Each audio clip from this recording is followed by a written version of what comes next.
करके।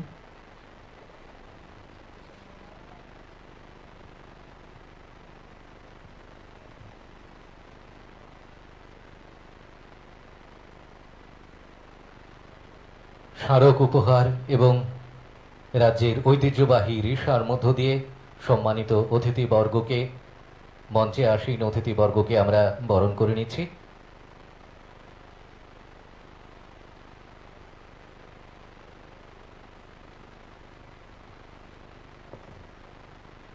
साधु संतों के अभिनंदन के साथ साथ मंच के दाएं ओर आसीन हमारे गणमान्य अतिथि गणों का भी हम पारंपरिक रेशा एवं पगड़ी भेंट करके उनका आज के इस कार्यक्रम में अभिनंदन कर रहे हैं।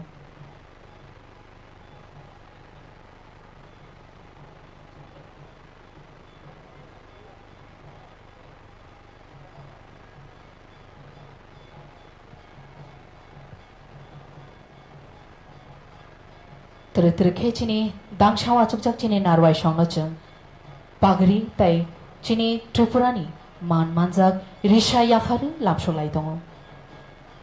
মঞ্চে আসীন অতিথিবর্গকে ঐতিহ্যবাহী রিশা এবং স্মারক উপহারের মধ্য দিয়ে আমাদের মধ্যে আমরা বরণ করে নিচ্ছি।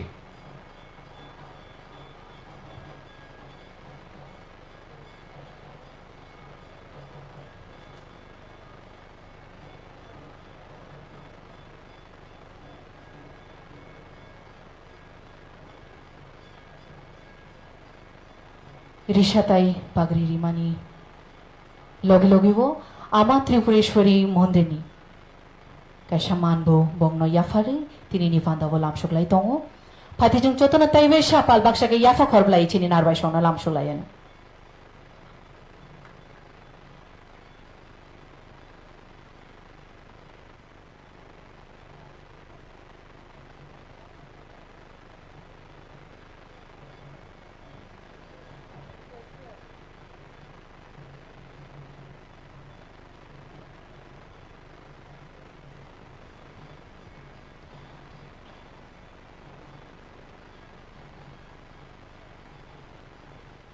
मंच पे आसीन हमारे गणमान्य अतिथिगणों के साथ साथ मंच के नीचे बैठे हमारे उपस्थित गणमान्य अतिथिगणों का भी हम एक एक कर उनका ऋषा के साथ स्वागत कर रहे हैं। साथ ही माता त्रिपुरेश्वरी मंदिर की बांस की बनी एक प्रोडक्ट से उनका स्वागत कर रहे हैं।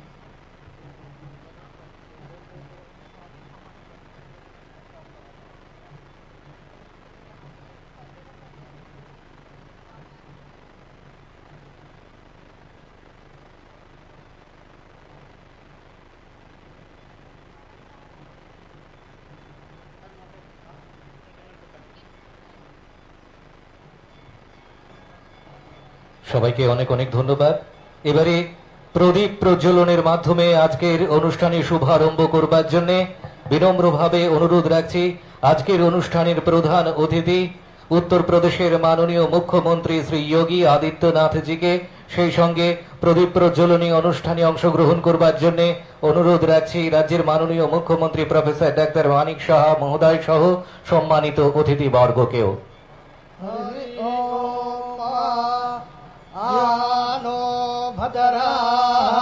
करातावो जान्तुभ्यशवातो दब्धासो आपारे तास उद्भिदाः देवानो जाता सादा मृतवृधे आसन्नपरायुभो रक्षितारो दिवे दिवे देवानां भद्रासो मातर्रेजो यातान् देवाना घोरातिरभिनो निवर्तताम् देवाना गोसख्यामुपसे धीमाभ्याम् देवान आयो प्रातिरान्तो जेवासे तान् पूर्वायानि विदाहो महेभ्याम् भगम् विदरामदितिम् दक्षाम् शरीरम् अर्जमाणम् वारुणगों सोमामसविना सारस्वतीनः सुभगामायस्करत तन्नो भातो मायो भुभातो भेखजन्तन् माता तद्ग्रावाणः सोमसुतो मायो भूमस्तादसवेन शरणोतां दृष्टियाजुवाम हरि ओम।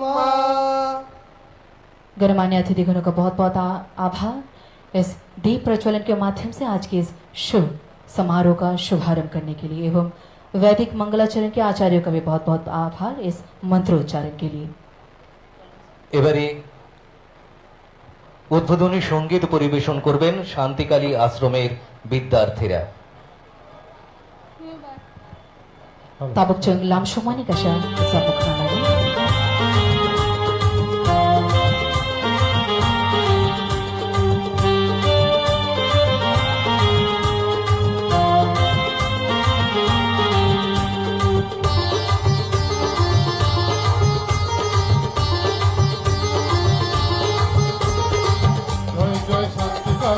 জয় জয় শান্তিকারী জয় জয় গুরুদেব নমঃ জয় জয় শান্তিকারী জয় জয় শান্তিকারী জয় জয় গুরুদেব নমঃ বলে বেলায় ভাঙবে না বলে হামজা মারবে না বন কইত আইনাই রব ইয়াবুসা কি ভিড়ারিয়া বন কইত আইনাই রব ইয়াবুসা কি ভিড়ারিয়া বলে বেলায় ভাঙবে না বলে হামজা মারবে না বন কইত আইনাই রব ইয়াবুসা কি ভিড়ারিয়া বন কইত আইনাই রব ইয়াবুসা কি ভিড়ারিয়া জয় জয় শান্তিকালী জয় জয় শান্তিকালী জয় জয় গুরুদেব নমঃ জয় জয় শান্তিকালী জয় জয় শান্তিকালী জয় জয় গুরুদেব নমঃ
ইয়াবুসা কি ভিড়ারিয়া বন কইত আইনাই রব ইয়াবুসা কি ভিড়ারিয়া জয় জয় শান্তিকালী জয় জয় শান্তিকালী জয় জয় গুরুদেব নমঃ জয় জয় শান্তিকালী জয় জয় শান্তিকালী জয় জয় গুরুদেব নমঃ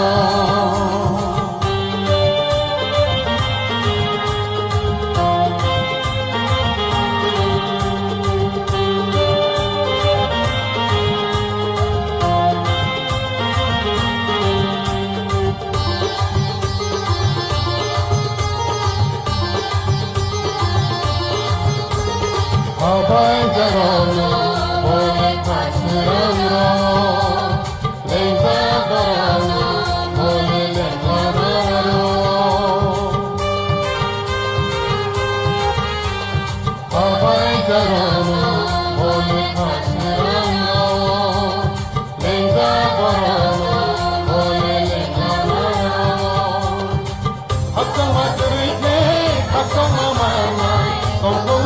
Khao khai na Hassan ma turi ke Hassan ma mana Tong khong ma bo khao khai na Bole belai phang de na Bole hamza ma de na Bono poika kaine rana yabsaki prilaria Bolo poika kaine rana yabsaki prilaria Joy joy shanti kali joy joy shanti kali joy joy gurudev namo joy joy shanti kali joy joy shanti kali joy joy gurudev namo joy joy shanti kali joy joy shanti kali joy joy gurudev namo joy joy gurudev namo joy joy gurudev namo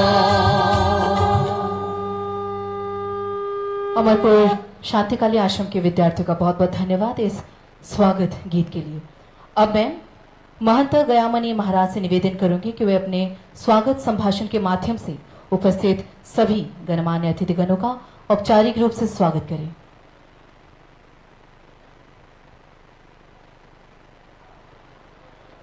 এবারে স্বাগত ভাষণ রাখবেন আমাদের অনুষ্ঠানের শ্রদ্ধেয় convener Mahanta গয়ামণি মহারাজ মহোদয়।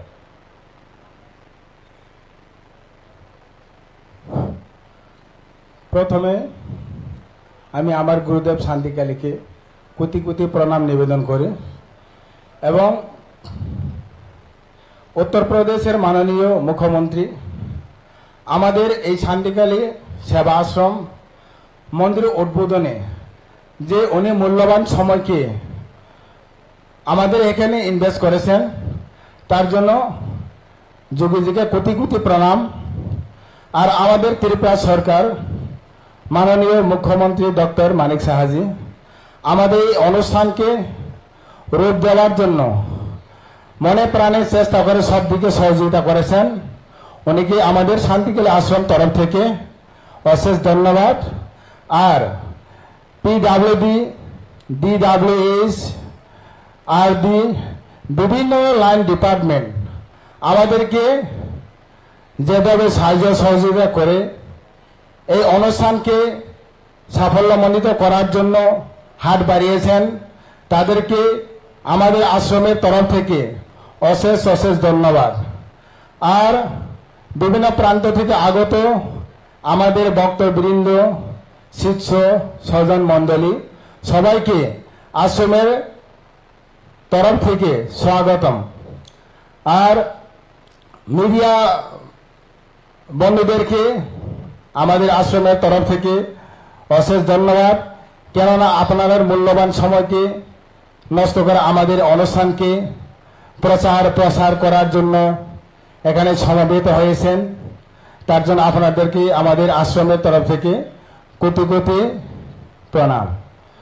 আর আমাদের মঞ্চে উপস্থিত আমাদের উত্তরপ্রদেশের মুখ্যমন্ত্রীজি আর আমাদের ত্রিপুরা মুখ্যমন্ত্রী, আমাদের বিভাগরা, মঞ্চ উপবিষ্ট সকল সম্মানিত ব্যক্তিবর্গগণকে আশ্রমের ওয়েলকাম, स्वागतम, धन्यवाद। महंत गयामणि महाराज जी का बहुत बहुत धन्यवाद उनके इस स्वागत संभाषण के लिए। अब मैं मान्यवर डॉक्टर सचिंद्र नाथ सिन्हा जी, केंद्रीय सह मंत्री, विश्व हिंदू परिषद, उनसे विनम्र निवेदन करूंगी कि वे अपने बहुमूल्य वक्तव्य साझा करें।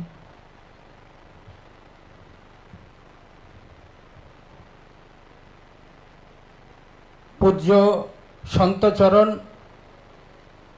मंचे उपविष्ट विशिष्ट व्यक्तिजन एवं मंचेर सामने जारा आছেন এবং আজকের এই অনুষ্ঠানকে কেন্দ্র করে যারা উপস্থিত হয়েছেন সজ্জনবৃন্দ ও মাতৃমণ্ডলী, ভারতবর্ষ আধ্যাত্মিকতার দেশ, ভারতবর্ষ ধর্মের দেশ। কবি বলেছেন, পথের দুধারে আমার তীর্থময়, পথের প্রান্তে আছে মোর দেবালয়। অর্থাৎ ভারতবর্ষের এমন কোনো গ্রামে চলে যান যেই গ্রামে দেবালয় নেই, এবং পথের দুধারে তীর্থময়, অর্থাৎ ভারতবর্ষ ধর্মের দেশ, ভারতবর্ষ আধ্যাত্মিকতার দেশ। ছোট ছোট মঠ মন্দিরের কোনো অভাব নেই।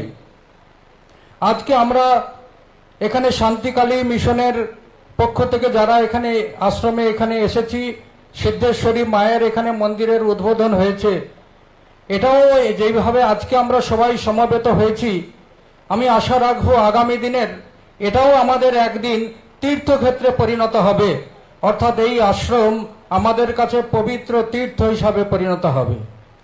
ভারতবর্ষের একটা পরম্পরা আছে, যে পরম্পরা 100 বছর 200 বছর নয়, হাজার হাজার বছরের পরম্পরা। ভগবান শ্রীকৃষ্ণ আজ থেকে 5000 বছর আগে জন্মগ্রহণ করেছিলেন, তার আগে শ্রীরামচন্দ্র। এইরকম পরম্পরা যুগানুকূল ভাবে চলে এসছে, দিনের পর দিন চলে এসছে, বছরের পর বছর চলে এসছে। এই পরম্পরা রক্ষা করার জন্য বিভিন্ন ব্যক্তি তাদের জীবন বলিদান দিয়েছেন, তারা সমস্ত কিছু দেশ সমাজ রাষ্ট্রের জন্য সমর্পণ করেছেন, যার ফলে ভারতবর্ষ একটা ত্যাগভূমিতে পরিণত হয়েছে, ভারতবর্ষ একটা তীর্থভূমিতে পরিণত হয়েছে। সেই তীর্থে কিন্তু আজকে আমরা তার একটা ছোট্ট রূপ, মিনি ভারতবর্ষের একটা ছোট্ট রূপ আজকে আমরা সবাই জড়ো হয়েছি, এখানে আমরা সবাই অবগাহন করছি। এক সময় আমাদের ভারতবর্ষে প্রায় 1000 বছরের যদি আমরা ঘটনার কথা যদি ভাবি, তাহলে এক সময় এখানে আমাদের মোগলরা এসছে, এক সময় এখানে ব্রিটিশরা এসছে এখানে রাজত্ব করতে। এই 1000 বছরের মধ্যে আমাদের সংস্কৃতির উপরে আঘাত এসছে। এক হাতে কোরআন নিয়ে, এক হাতে তলোয়ার নিয়ে এখানে মঠ মন্দিরের উপর আক্রমণ হয়েছে, ব্যাপক ধর্মান্তকরণ হয়েছে। পরবর্তীকালে 200 বছর এখানে খ্রিস্টান মিশনারিরা তারা সেবার আড়ালে এই ধরনেরই তারা কাজ করেছেন, তারা ধর্মান্তকরণের কাজ করেছে। আমরা জানি যে 1964 সালে বিশ্ব হিন্দু পরিষদের প্রতিষ্ঠা হয়। 1964 সালে বিশ্ব হিন্দু পরিষদের প্রতিষ্ঠার পর 2 বছর পরে 1966 সালে প্রয়াগ কুম্ভতে সারা দেশের সাধু সন্তরা একত্রিত হয়েছিল।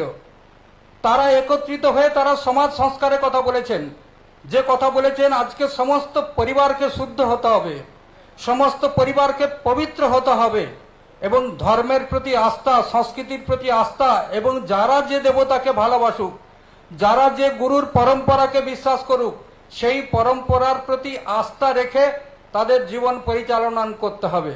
এই রকম সাধু সন্ত তাদের আহ্বান রেখেছেন। পরবর্তীকালে তিনবার প্রয়াগ কুম্ভতে সন্ত সম্মেলন হয়েছে। এবছরও 2025-এ মকর সংক্রান্তিতে 14ই জানুয়ারিতে এইরকম বিশ্ব হিন্দু পরিষদের পক্ষ থেকে সারা বিশ্বের সমস্ত সাধু সন্তদেরকে নিয়ে আবার ধর্ম সংসদ হতে চলেছে। অর্থাৎ একটা সমাজ ব্যবস্থা যখন চলতে থাকে, তার মধ্যে কোনো ত্রুটি থাকে, ভুল থাকে, সেই সমস্ত সংশোধন করার জন্য সাধু সন্তরা তারা একত্রিত হয়। সাধু সন্তরা তারা সমাজ সংস্কারের কাজ করে। যারা সমাজের জন্য কাজ করেছেন, যারা সমাজকে ভালোবাসে না, যারা ভারতবর্ষের ভোটার, যারা ভারতবর্ষের রেশন কার্ডের নাম আছে, আধার কার্ডে যাদের নাম আছে, কিন্তু তারা এই দেশকে, ভারতবর্ষকে তারা নিজের দেশকে মা বলে মনে করে না। ভারতবর্ষের দেবী দেবতাকে শ্রদ্ধা করে না, কিন্তু তারা ভারতবর্ষের ব্যক্তি। অর্থাৎ ভারতবর্ষের নাগরিক হয়ে এই দেশের মাটিকে যদি শ্রদ্ধা না করে, এই দেশের মহাপুরুষ মঠ মন্দিরকে যদি শ্রদ্ধা না করে, তাহলে দেশের কাছে আমাদের চরম বিপদ। কিছুদিন আগে আমাদের যিনি রাষ্ট্রীয় সলাকার, যিনি প্রতিরক্ষার ব্যাপারটা চিন্তা ভাবনা করেন, সুরক্ষার ব্যাপারে ভাবেন, অজিত ডোভাল একটা কথা বলেছিল।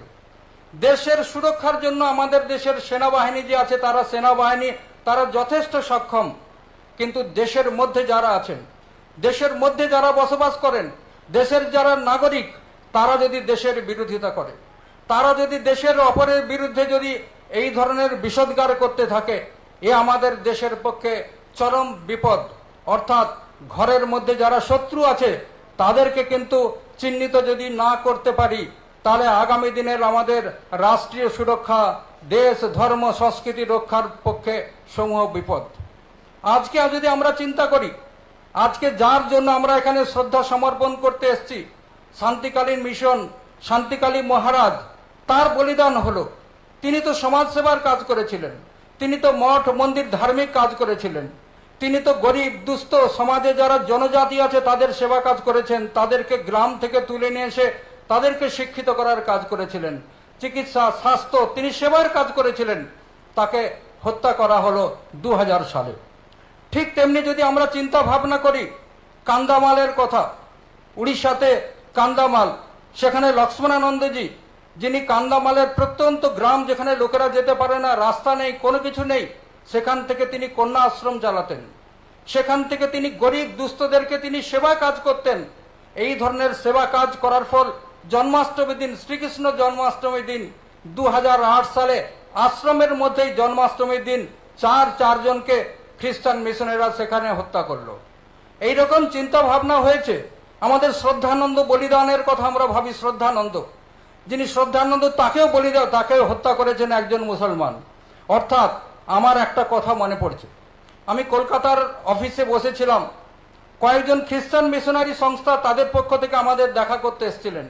বলেছেন, আপনারা যারা বিশ্ব হিন্দু পরিষদ কাজ করেন আপনাদের সাথে আমাদের কোনো বিরোধ নেই, কিন্তু আপনাদের সাথে আমাদের বিরোধ তখনই হলো যখন আপনারা প্রয়াগ কুম্ভতে যে সিদ্ধান্ত নিয়েছিলেন হিন্দু বা সোদরা সর্বে ন হিন্দু পতিত ভাবে, অর্থাৎ হিন্দু সমাজ তারা পরস্পর ভাই ভাই, হিন্দু সমাজ থেকে কেউ পতিত হতে পারে না। মম দীক্ষা হিন্দু রক্ষা মম মন্ত্র সমানতা। সেদিন থেকে আপনাদের সাথে আমাদের বিরোধ। অর্থাৎ আপনারা যারা খ্রিস্টান তাদের মুসলমানকে আবার স্বধর্মে তারা ফিরে নিয়ে আসছেন, এইখান থেকে এই জায়গা থেকে আপনাদের সাথে বিরোধ। আমি তাদেরকে এই ধরনের বলেছিলাম, এর জন্যই বিশ্ব হিন্দু পরিষদ দেশের যারা চিন্তক কল্পক সাধু সন্ত তারা মুম্বাই সন্দীপনী আশ্রমে 1964 সালে এই জন্যই তারা চিন্তা ভাবনা করেছিল, কাউকে যদি গোমাংস খাইয়ে পুকুরে গরুর ঠ্যাং ফেলে সেই পুরো সমাজকে যদি তারা ধর্মান্তরিত করতে পারে, পাউরুটি খাইয়ে যদি কাউকে খ্রিস্টান করে দিতে পারে, তাহলে আমরা তুলসী পাতা গঙ্গা জল খাইয়ে আবার তাকে স্বধর্মে নিয়ে আসবো। সেই কথা কিন্তু আজকে সারা ভারতবর্ষের সাধু সন্তরা আমাদেরকে পথ দেখিয়ে দিয়ে গেছেন। আজকে পরাবর্তনের কাজ, ঘর ওয়াপসির কাজ শুরু হয়েছে। সমস্ত সাধু সন্ত 4 জন শঙ্করাচার্য তারা এসছেন, অর্থাৎ আমাদের এখানে করতে হবে। আমার আগ্রহ, আপনারা যারা এখানে একত্রিত হয়েছেন, আমাদের ত্রিপুরা একটা ছোট রাজ্য, ত্রিপুরা রাজ্যে কেন আমাদের ধর্মান্তকরণ হবে? তার জন্য কিন্তু সরকার চেষ্টা করলে হবে না। তার জন্য ধার্মিক সামাজিক সংগঠন গ্রামে গ্রামে যে ছোট ছোট প্রতিষ্ঠান তাকে একজোট হয়ে করতে হবে। আমাদের এখানে ত্রিপুরাতে আমরা জিরো কনভার্সন। ভারতবর্ষে কি হচ্ছে সে তো পরের কথা, ভারতবর্ষের চিন্তা ভাবনা করা হচ্ছে। অর্থাৎ ভারতবর্ষে আমাদের ধর্মান্তরণের কাজ সমাপ্ত করতে হবে, এইরকম চিন্তা ভাবনা নিয়ে হয়েছে। আমরা জানি যে 3টি প্রস্তাব বিশ্ব হিন্দু পরিষদ সমাজের সামনে রেখেছিল, যে আমাদের এখানে হাজার হাজার মন্দির ধ্বংস করা হয়েছে, হাজার হাজার মঠ মন্দির অপবিত্র করা হয়েছে। আমরা হাজার চাইছি না, আমাদের 3টে মন্দির অন্তত ফিরিয়ে দেওয়া হোক। সেই জন্য আমরা প্রথম দাবি রেখেছিলাম ভগবান রামের জন্মস্থানে ভব্য মন্দির হোক, রাম জন্মভূমি আমাদের হাতে ফিরিয়ে দাও। সেখানে আমরা জানি যে সেখানকারই আর ওখানে মুখ্যমন্ত্রী এখানে উপস্থিত হয়েছেন। আমরা ধন্যবাদ দেব না শুধু, এ আমাদের রাষ্ট্রীয় কাজ, সেই কাজ কিন্তু পূর্ণ হয়েছে, সেই কাজ পূর্ণ হয়েছে। কিন্তু কাশী বিশ্বনাথের কাছে যে জ্ঞানবাপী আমরা দেখছি, অর্ধেকটা জ্ঞানবাপীও শিবের মতো, জ্ঞানবাপীও কাশী বিশ্বনাথ, সেখানেও লোকেরা জ্ঞানবাপীতেও সেখানে পুজো শুরু হয়েছে, সেখানেও মন্দির স্থাপন হয়ে যাবে। কিন্তু আর একটি জায়গায় ভগবান কৃষ্ণ, আমরা জানি যে এখানে যারা বিভিন্ন ধরনের ভাষাভাষী আছে, আসাম থেকে আরম্ভ করে ত্রিপুরা থেকে আরম্ভ করে বিশেষ করে বাংলার লোকেরা ভগবান কৃষ্ণের আরাধনা করে। গ্রামে গ্রামে শুধু বংশীধারী কৃষ্ণ নয়, শুধু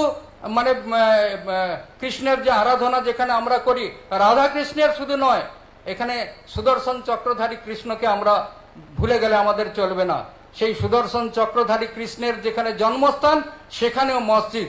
আমি আশা করব, এখানে সমাজের কাছে আহ্বান করব এবং আমাদের মুখ্যমন্ত্রীর কাছে আহ্বান করব, এবং আমাদের কাছে খবর আছে ওখানেও বুলডোজার রেডি আছে, যে কোনো সময় ভগবান শ্রীকৃষ্ণের জন্মস্থানে সেখানে মন্দির নির্মাণ হবে। এই 3টে জায়গায় আমাদের ফিরিয়ে দাও। বন্ধুগণ, আজকে প্রশ্ন এসছে রাষ্ট্রীয় অস্মিতা। আজকে হিন্দু সমাজের কাছে অস্মিতা কি? গীতা, গঙ্গা, গায়ত্রী, এই তো আমাদের হিন্দুত্ব। এর উপরে আজকে চোখের সামনে আজকে অপমান হচ্ছে, চোখের সামনে আজকে গোহত্যা হচ্ছে, গঙ্গা অপবিত্র হচ্ছে। মৃত্যুর পর শ্মশানে আমরা বাঙালি যারা আছে বাংলা ভাষায় কথা বলি, হরিনাম সংকীর্তন করে। আজকে বিভিন্ন জায়গাতে মৃত্যুর পর শ্মশানে যাওয়ার সময় হরিনাম ওখানে বন্ধ হয়েছে। এই সমস্ত ব্যাপারে এর জন্যই সমাজকে জাগ্রত হতে হবে, সমাজকে সংগঠিত হতে হবে। সেই ধরনের আহ্বান আজকে বিশ্ব হিন্দু পরিষদ সবার কাছে আহ্বান রাখছে। আমরা জানি যে কালকে বিশ্বকর্মা পূজা, বিশ্বকর্মা হচ্ছে দেবতাদের একজন, যিনি ইঞ্জিনিয়ার ছিলেন, শস্ত্র ধারণ করতেন। শিবের হাতে যে ত্রিশূল আছে, সেই ত্রিশূল কে নির্মাণ করেছিল? সেই নির্মাণ করেছিল বিশ্বকর্মা। আজকে বলুন তো, 33 কোটি দেবী দেবতা যাকে আমরা হিন্দুরা পুজো করি, যাকে আমরা সনাতনী আরাধনা করি, শস্ত্র হাতে কোনো দেবতা আছে কি? শ্রীকৃষ্ণ, তার হাতেও শস্ত্র আছে, তিনিও শস্ত্র ধারণ করেছেন। রামচন্দ্র, তিনি ধনুষধারী রামচন্দ্র। এইরকম ভাবে যত দেবী দেবতা আছে তাদের হাতে শস্ত্র, সেই শস্ত্র আর তিনি নির্মাণ করেছিলেন আমাদের দেব ইঞ্জিনিয়ার, তিনি কার্তিক বিশ্বকর্মা নির্মাণ করেছিলেন। তার জন্ম জয়ন্তী আমরা, তার জন্মদিন হিসাবে কালকে আমরা পালন করব। সেই হিসাবে একটা আহ্বান আমাদের সামনে দেবী দেবতার আমাদের কাছে রেখেছেন, আমরা কিন্তু ভুলে গেছি। আমরা তাদের আরাধনা করি, পুজো করি, আর হিন্দুরা আমাদের 33 কোটি দেবী দেবতাকে ঘরের মধ্যে বন্দি করে রেখেছি। কিন্তু পাশাপাশি অন্য সম্প্রদায়, তারা কিন্তু তাদের যে শ্রদ্ধা রাস্তায় নেমে করে। আজকে মুসলমান সমাজ, খ্রিস্টান সমাজ, তারা প্রার্থনা কোনোদিন ঘরের মধ্যে যা করে না, তারা রাস্তায় করে। এবং যেদিন থেকে আমরা আমাদের 33 কোটি দেবতাকে আমরা ভুলে গেছি, আমাদের শক্তি ভুলে গেছি। বন্ধুগণ, আজকের উপলক্ষে আপনাদের কাছে আহ্বান করব, আমাদের মনের মধ্যে তো ভক্তি আছে। চৈতন্য মহাপ্রভুর হরিনাম করতে গিয়ে আমরা চোখের জল ফেলাই, কিন্তু আমরা চৈতন্য মহাপ্রভু মার কাজী কাঠকাজী বোঝে যখন কীর্তন বন্ধ করেছিল, সমাজে প্রতিবাদ করেছে। সমাজে আজকে দুটো জিনিস দরকার, ভক্তির সাথে সাথে শক্তি চাই। শক্তি এবং ভক্তির যদি সমন্বয় হয়, তাহলে আমাদের ভারতবর্ষ সুরক্ষিত থাকবে। শক্তি এবং ভক্তির যদি সমন্বয় থাকে, ভারতীয় সংস্কৃতি, ভারতবর্ষের আধ্যাত্মিকতা, ভারতবর্ষের মঠ মন্দির, ভারতবর্ষের সাধু সন্ত সুরক্ষিত থাকবে। এই কথা আমাদের মনে রাখতে হবে। আজকে আমাদের চিন্তা করতে হবে। লোকেরা বলে যে শিব ঠাকুরের আরাধনা কখন সফল হবে? বলা হয় শিবম ভুক্তা শিবম যজেত, অর্থাৎ শিব ঠাকুর যেমন ছিলেন তার মতো হওয়ার জন্য চেষ্টা করতে হবে। আমাদের চিন্তা করতে হবে, শান্তিকালীর প্রতি যদি আমাদের শ্রদ্ধা জ্ঞাপন করতে হয়, শান্তিকালী যেমন ছিলেন তার মতো হওয়ার জন্য চেষ্টা করতে হবে।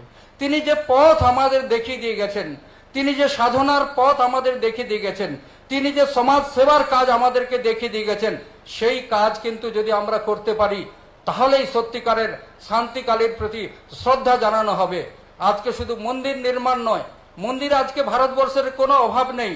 অযোধ্যায় যখন রাম মন্দির নির্মাণ হয়, তখন একজন কার্যকর্তা বলেছিল যে অযোধ্যাতে তো শতাধিক রাম মন্দির আছে, তাহলে আবার আমরা রাম মন্দির নির্মাণ করতে কেন যাচ্ছি? মূল উদ্দেশ্য হচ্ছে রাম মন্দিরকে কেন্দ্র করে প্রত্যেক ব্যক্তির মধ্যে রামত্ব। আজকে আমরা শান্তিকালীর প্রতি তাকে এইরকমই, আজকে আমাদের দেবতার আমরা মন্দির আসন এখানে আমরা স্থাপন করেছি, এখানে আমরা মন্দির নির্মাণ করেছি, সিদ্ধেশ্বরীর মন্দির। সিদ্ধেশ্বরী মানে আপনাদের প্রত্যেকেরই মনোবাঞ্ছা পূর্ণ হোক।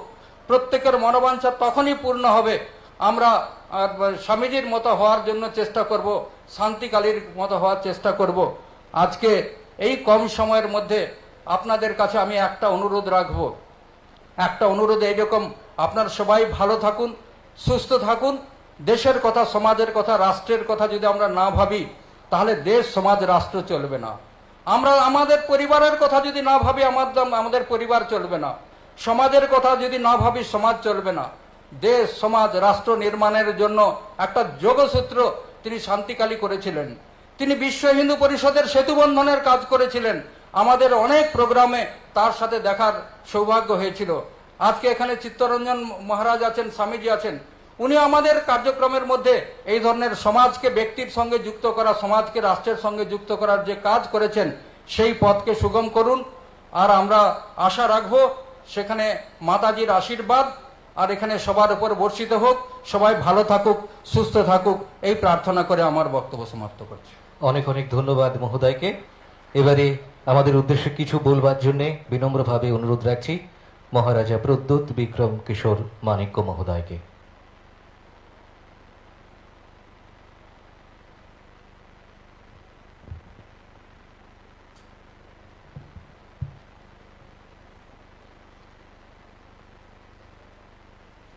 ang puilano नरकनो खुलुंग मास कांगिया फारो खुलुंखा जतो नननो मंच में हमारे उत्तर प्रदेश के मुख्यमंत्री जी योगी आदित्यनाथ जी, हमारे त्रिपुरा के मुख्यमंत्री जी डॉक्टर मानिक शाह जी, हमारे चित्त महाराज, यहाँ में जो हमारे राज्य सरकार से कैबिनेट में जो मंत्री हैं सबका नाम नहीं लूंगा, लेकिन सब हमारे ही हैं। हमारे होदा ओकरा है, हमारे सामने में जो एमएलएज हैं, डिग्निटरीज हैं, सबका नाम नहीं ले रहा हूं, बहुत लंबा हो जाएगा, लेकिन सबको मेरा सादर प्रणाम, सबको मेरे तरफ से प्रणाम। मैं ज्यादा समय नहीं लूंगा, लेकिन क्योंकि हमारे जो लोग यहां में उपस्थित हैं, आपको हमारे मुख्यमंत्री जी का बात भी सुनना है, मैं ज्यादा समय नहीं लूंगा। लेकिन मैं त्रिपुरा के बारे, क्योंकि ये नेशनली टेलीकास्ट भी हो रहा है, मैं त्रिपुरा के बारे कुछ कहना चाहता हूं। त्रिपुरा एक ऐसा राज्य है जो स्वाधीन त्रिपुरा के नाम से जाना जाता था। मुगल आए, अंग्रेज आए, लेकिन त्रिपुरा स्वाधीन ही रहा। ना मुगल ने हमें शिकस्त किया, ना अंग्रेज हमें उनके वसल बना सके। ऐसा क्यों हुआ? इसके पीछे भी एक गहरा सोच है। राजनीति सिर्फ दिखावे से नहीं होता है, एक अंदर में भी एक मजबूती रहना चाहिए। मुझसे पहले जो प्रवक्ता थे उन्होंने काफी कुछ कहा है। आज त्रिपुरा का एक अलग कल्चर है। आज से 500 साल पहले मेरे ही परदादाओं ने शूजा के लिए मस्जिद बनाया। हमारे यहां में शंभू चाकमा है, मेरे ग्रैंडफादर ने बुद्ध मंदिर बनाया, और त्रिपुरा सुंदरी का रक्षा भी हमने मरते दम तक हम सब ने किया। यह त्रिपुरा का एक कल्चर है। आज के दिन हमें ऐसा कुछ नहीं कहना चाहिए, क्योंकि पड़ोस में बांग्लादेश है। आज अगर हम कुछ तालियों के लिए अगर हमने कुछ कह दिया, तो हमें यह नहीं भूलना चाहिए कि हमारे जनजाति भाई, हमारे हिंदू भाई बहन जो बांग्लादेश में है, आज यहां से कोई भी बयान अगर जाएगा तो उनको मुद्दा मिलता है हमारे माइनॉरिटीज जो बांग्लादेश में है उनके ऊपर अत्याचार करने के लिए। तो जो भी कहना है, जो भी करना है, बोल के नहीं करना है, दिल के अंदर मजबूती रखना है। मैंने देखा है कि आज जो चित्तू महाराज ने यहां में मंदिर का निर्माण किया है, मैं चित्तू महाराज को नमन करता हूं। आई रिस्पेक्ट यू चित्तू महाराज जी। मुख्यमंत्री जी भी है यहां में हमारे त्रिपुरा के, उनका भी सोच हमारे सोच से मिलता है। और आपने मुझे एक दरख्वास्त भी की थी कि यहां में त्रिपुरा में एक अच्छा जमीन दिया जाए कि आप यहां में एक अच्छा सा इंग्लिश मीडियम स्कूल खोलें। मैं चाहता हूं, क्योंकि हमारे मुख्यमंत्री जी भी यहां में है, उनका दिल बहुत बड़ा है। हम लोग काउंसिल से, राज्य सरकार से आपको इंग्लिश मीडियम स्कूल खोलने के लिए जगह देंगे, और मैं अपने व्यक्तिगत तरफ से भी आपको सहायता करूंगा कि एक अच्छा सा इंग्लिश मीडियम स्कूल आए, जहां में हमारे जनजाति जो बच्चे हैं उनको भी एक अच्छा सा अवसर मिले कि वो जिंदगी में आगे बढ़े। ये मेरा दरख्वास्त है और हम करेंगे। आज के दिन मैंने देखा है कि हमारे ट्राइबल एरियाज में स्कूल की कमी है। जो लोग इतना बयान देते हैं वो लोग स्कूल नहीं खोलते, वो लोग अस्पताल नहीं खोलते। और अगर हम अपने नेक्स्ट जनरेशन को, अपने बच्चे को, अपने मां बाप को अच्छा सा चिकित्सा नहीं दे पाएंगे, जनजाति एरियाज में स्कूल नहीं दे पाएंगे जहां से बच्चे का शिक्षा अच्छा हो तो उनको कल नौकरी मिले, अगर हम ये सब नहीं दे पाएंगे तो हिंदू बोलकर हिंदू का दिखावा क्या करना। अगर करना है तो कीजिए। आज तक मैंने सुना है, मैंने देखा नहीं। चित्तो महाराज जी अगर स्कूल खोल रहे हैं तो ये मेरा धर्म बनता है, मेरा कर्तव्य बनता है, मेरा दायित्व बनता है कि मैं इनको हेल्प करूं। बयान से नहीं होगा, करना होगा। यहां मैंने 2-3 चीज और देखा है। त्रिपुरा का एक जो कल्चर है, हमारा जो धर्म है, आप मां त्रिपुरा सुंदरी को देख लीजिए, हमारा खारची होता है, केर होता है, बुइसु होता है, संग्रोमा होता है। हम लोग सब एक संग मिलजुल कर बैठकर खाते हैं। मैंने ये दूसरी जगह में नहीं देखा है, लेकिन आज भी मैं देखता हूं जब हमारे घर में राजबाड़ी में जब पूजा होता है तो फकीर बाबा आकर नमाज भी पढ़ के जाता है, सुरक्षा करता है मंदिर और मूर्तियों का। यह हमारा कल्चर है। आज हमारे 14 देवता, जो हमारा 14 देवता है, वहां में हमारे पुजारियों को आज भी ठीक से हम पैसा नहीं दे पाते। स्टेट गवर्नमेंट इनको चलाता है, लेकिन हमको भी सोचना चाहिए कि हम अपने लोगों के लिए क्या कर रहे हैं। हम दूसरे के बारे में बात कर रहे हैं, लेकिन अपने लोगों के बारे में क्या कर रहे हैं। शक्ति अंदर से आता है, औजार से नहीं आता है शक्ति।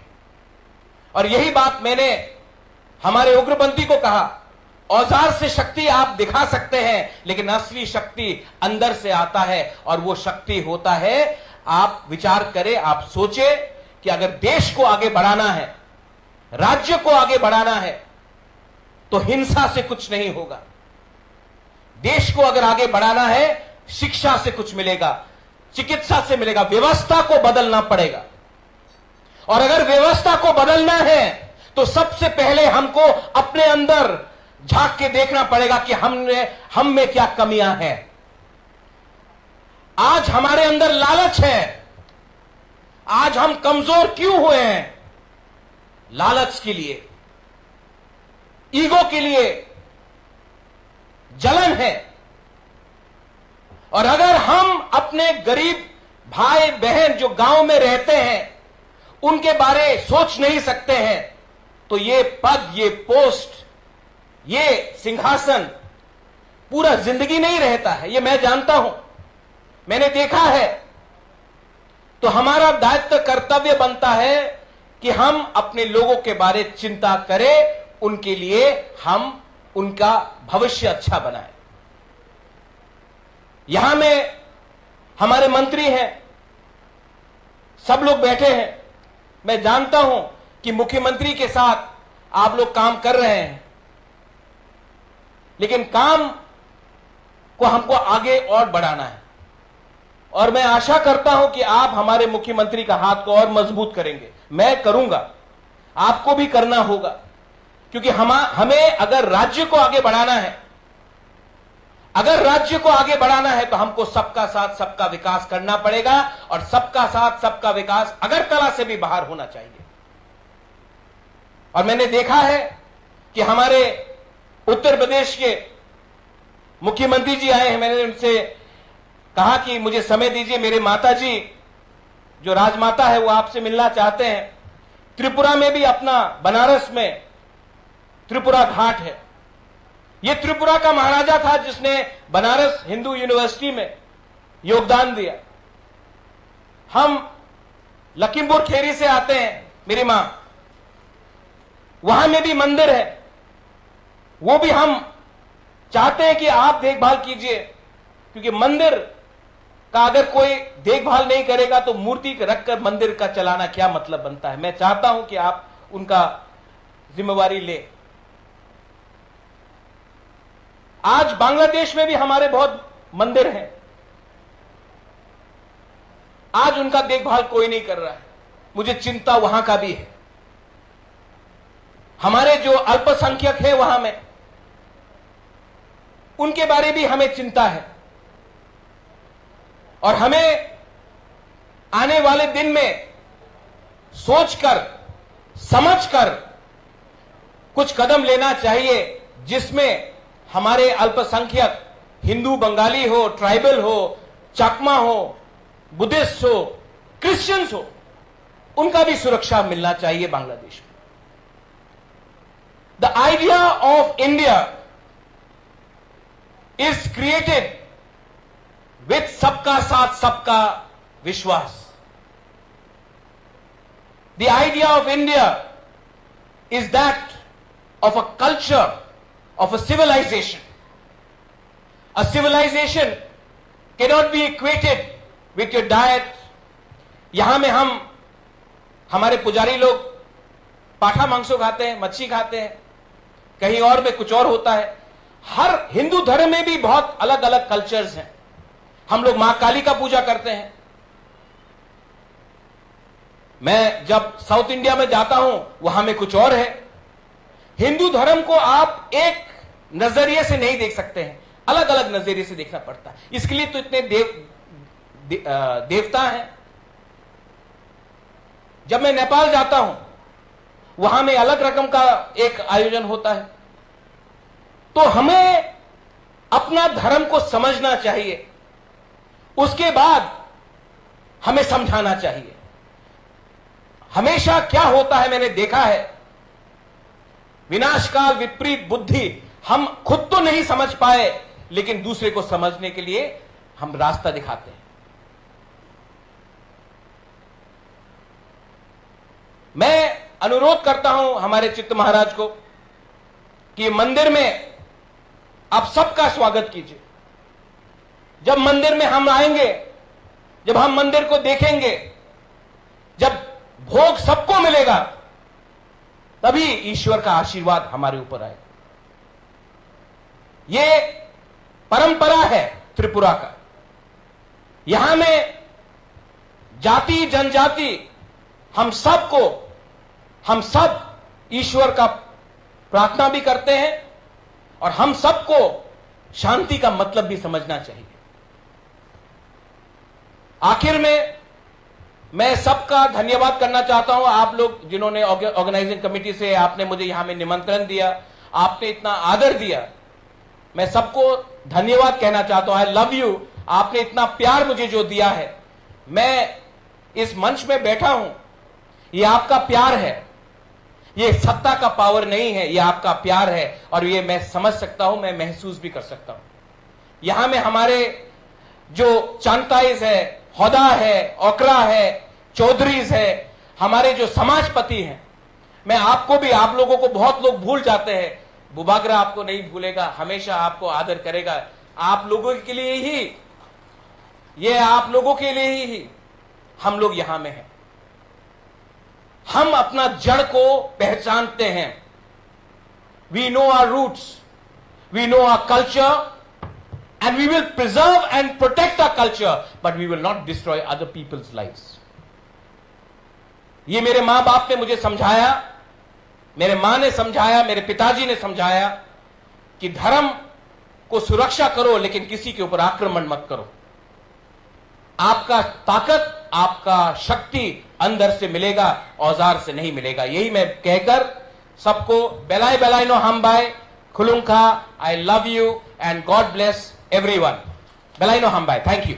His Highness Shini Bubagra Pratyut Vikram Kishomani Kino Belai Belana Hambai Vini Asuk Nangkumani Kok Chinibaskanग नारिक मनी बागे हाइन हाई तेवेशा बेलाइना हम्बाई।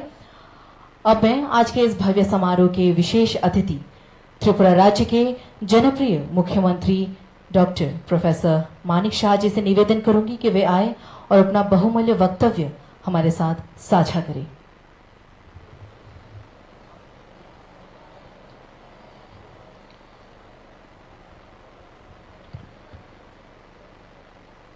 যতনা খুলুমখা সবাইকে নমস্কার। আজকে এখানে বড় কাটালে যে সিদ্ধেশ্বরী মন্দিরের উদ্বোধন, সেই উদ্বোধনে আমাদের মাঝে উপস্থিত আছেন মহারাজ যোগী Adityanath ji, honourable chief minister Uttar Pradesh, আমি ত্রিপুরাবাসীর পক্ষ থেকে ওনাকে ত্রিপুরাতে আসার জন্য স্বাগত জানাচ্ছি। আমাকে যখন মহারাজ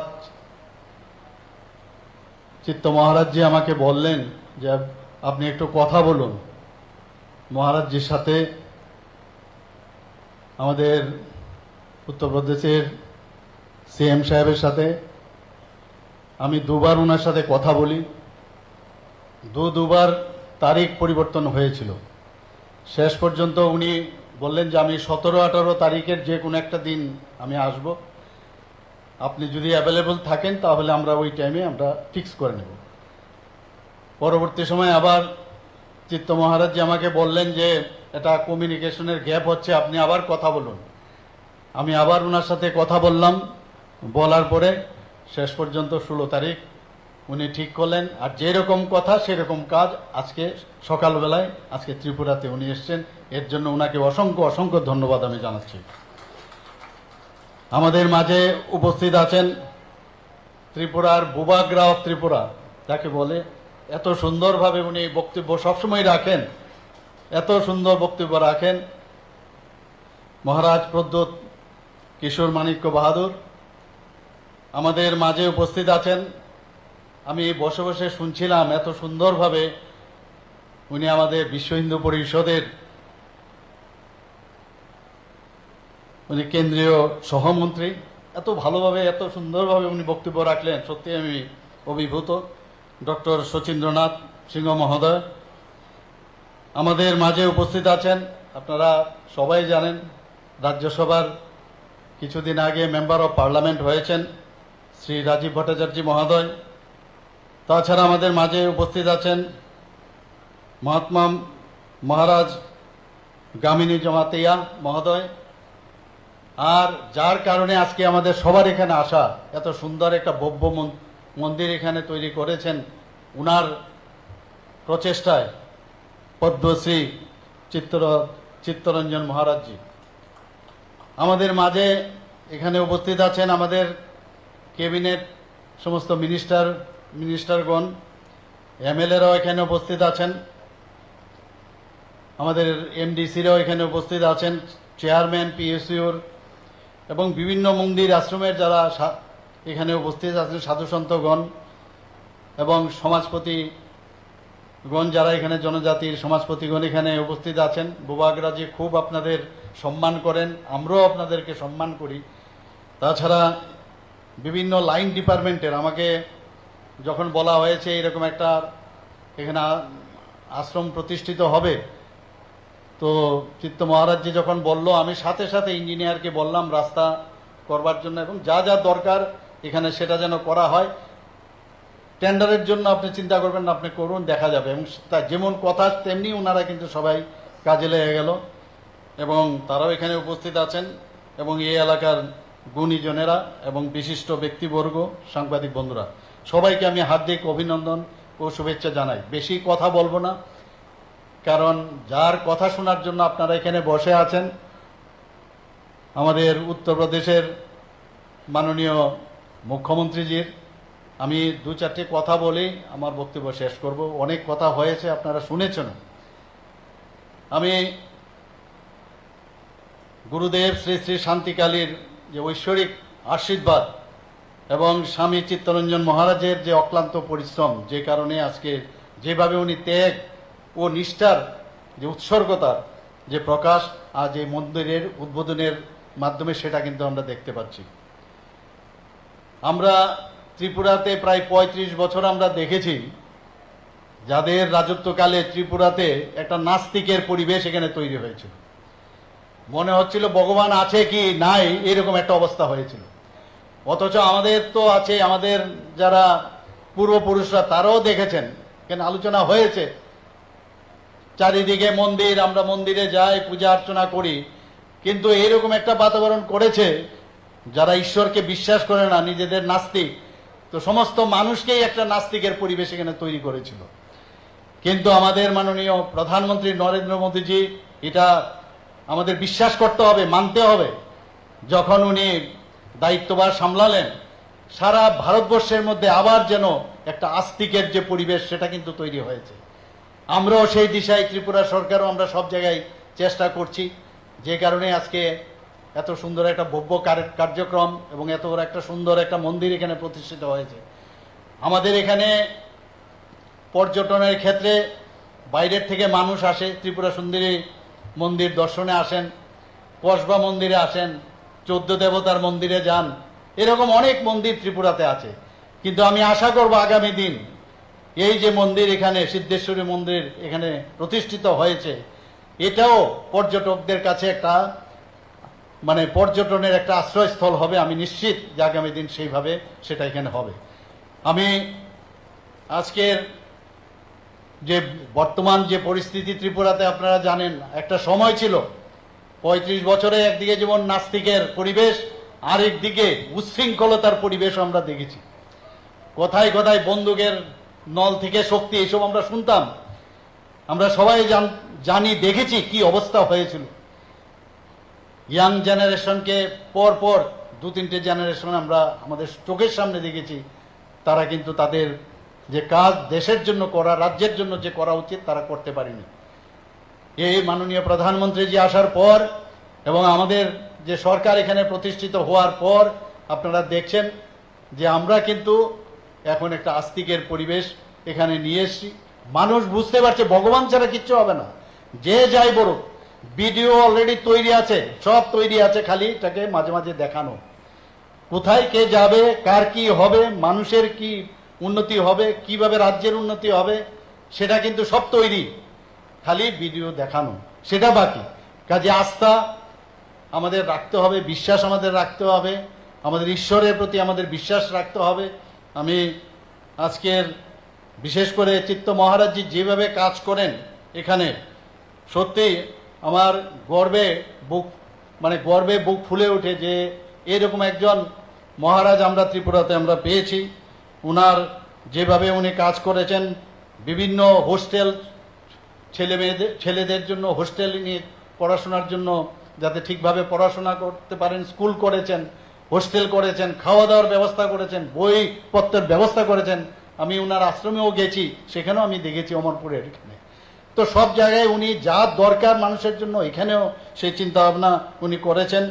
বর্তমানে উনার প্রায় 24টার মতো আশ্রম এখানে এই ত্রিপুরায় আছে এবং প্রায় 1500-এর মতো স্টুডেন্ট উনি পড়ান এবং তাদেরকে আধ্যাত্মিক এবং স্পিরিচুয়াল এবং সত্যিকারের মানুষ হওয়ার যে পড়াশোনা করা উচিত সেইভাবে উনার সেই শিক্ষা লাভ উনি করাচ্ছেন। এবং এখন পর্যন্ত প্রায় 7000-এর উপরে যারা মানে উচ্চ শিক্ষায় উনার স্কুল থেকে পাশ করে তারা উচ্চ শিক্ষায় এখানে গেছে। এখানে আমি আর বেশি কিছু বলছি না, এতটুকু বলবো, আমরা সবাই জানি শ্রী শ্রী গুরুদেব শান্তিকালী মহারাজ 1974 সালে মাত্র 14 বছর বয়সে 6 বাস দিয়ে এই আশ্রমটি প্রতিষ্ঠা করেন এবং শ্রী শ্রী শান্তিকালী মহারাজ নিজ হাতে মূর্তি তৈরি করে কালী মায়ের পূজা করতেন। মূর্তিটি আমরা একটু আগেও আমরা দেখে এসেছি এবং অত্যন্ত মানে মানুষের জন্য চিন্তা ভাবনা, সেই চিন্তাধারায় উনি উনার কাজ করতেন। আমি আবার এখানে আমাকে নিমন্ত্রণ করার জন্য আমি মহারাজ চিত্ত মহারাজজিকে আমি ধন্যবাদ দেব এবং আমি ধন্যবাদ দেব আমাদের উত্তরপ্রদেশের মাননীয় মুখ্যমন্ত্রীজি এখানে আসার জন্য। সবাইকে অসংখ্য ধন্যবাদ জানিয়ে আমি আমার বক্তব্য শেষ করছি। জয় হিন্দ। আমরা অত্যন্ত কৃতজ্ঞ মাননীয় মুখ্যমন্ত্রী প্রফেসর ডাক্তার মানিক সাহা মহোদয়ের প্রতি মূল্যবান বক্তব্যের জন্য। এবারে জনজাতি শিল্পীরা ককবরক সঙ্গীত পরিবেশন করবেন।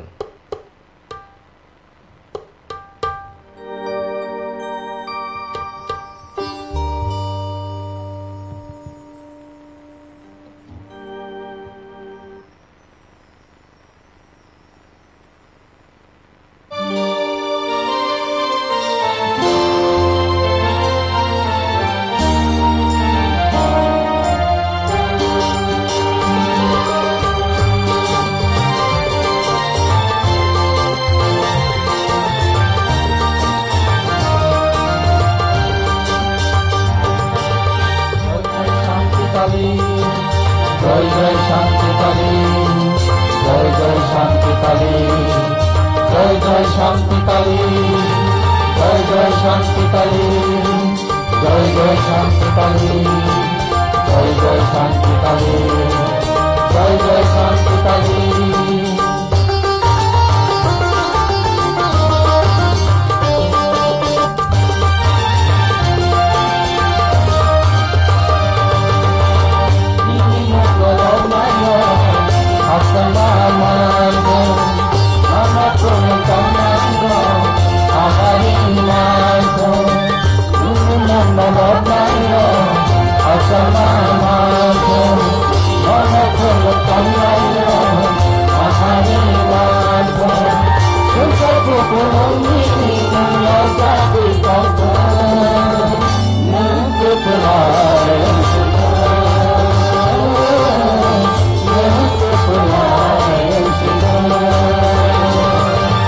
জয় জয় শান্তি কালী, জয় জয় শান্তি কালী, জয় জয় শান্তি কালী, জয় জয় শান্তি কালী।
जनजातीय कलाकारों को बहुत बहुत आभार इस खूबसूरत से गीत के लिए। और इसी बीच हमारे आज के इस समारोह में हमारे बीच उपस्थित हुए हैं लोकसभा के माननीय सांसद श्री बिप्लब देव जी। हम उनका इस कार्यक्रम में स्वागत करते हैं। साथ ही मैं महंत गयामणि महाराज से निवेदन करूंगी कि हमारे अतिथि का स्वागत करें। पगड़ी त्रिपुरेश्वरी माता की मंदिर एवं पारंपरिक ऋषा के साथ परम पूज्य स्वामी चित्तरंजन महाराज उनका स्वागत करते हुए अतिथिगणों से निवेदन करूंगी एक बार जोरदार तालियों से हमारे अतिथि का स्वागत करें।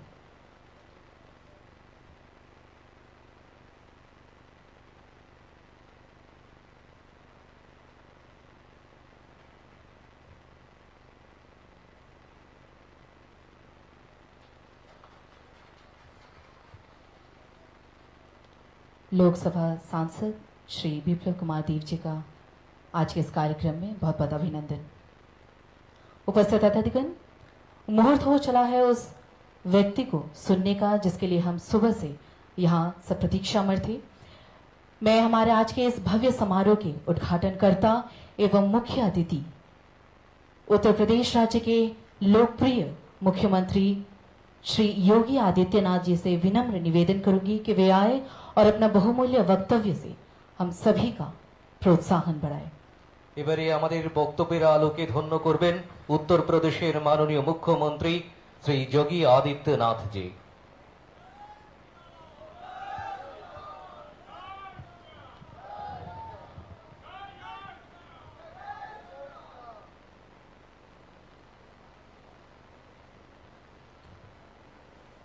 आदिशक्ति मां त्रिपुर सुंदरी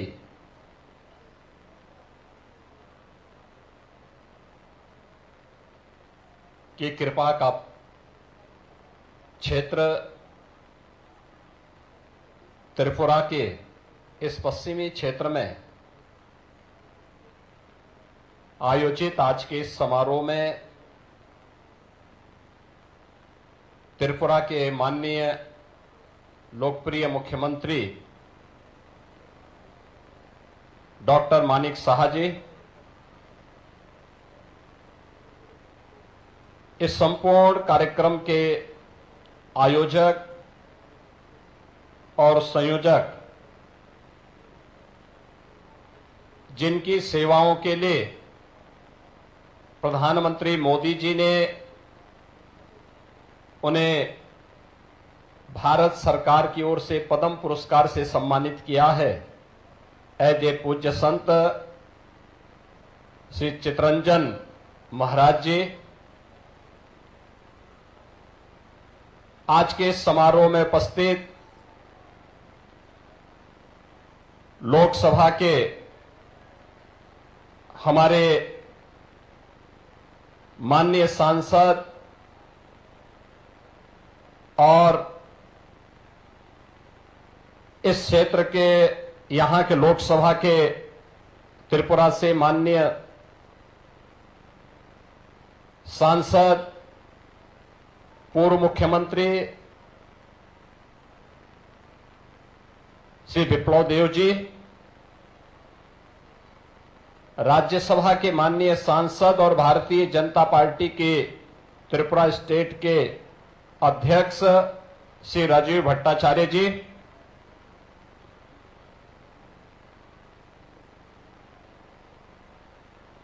एनडीए के अभिन्न सहयोगी और राज परिवार के हमारे यहां के राजकुमार श्री प्रबोध विक्रम माणिक्य देव वर्मा जी,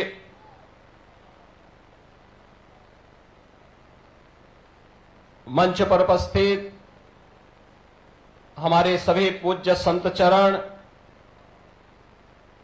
विश्व हिंदू परिषद के केंद्रीय सहमंत्री श्री सचिंद्र नाथ सिन्हा जी, त्रिपुरा सरकार के सभी माननीय मंत्रीगण, एमएलएज और उपस्थित शांतिकाली मठ से जुड़े हुए सभी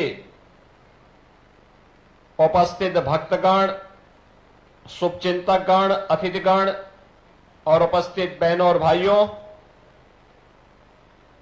मैं सबसे पहले मां त्रिपुर सुंदरी की इस पावन धरा को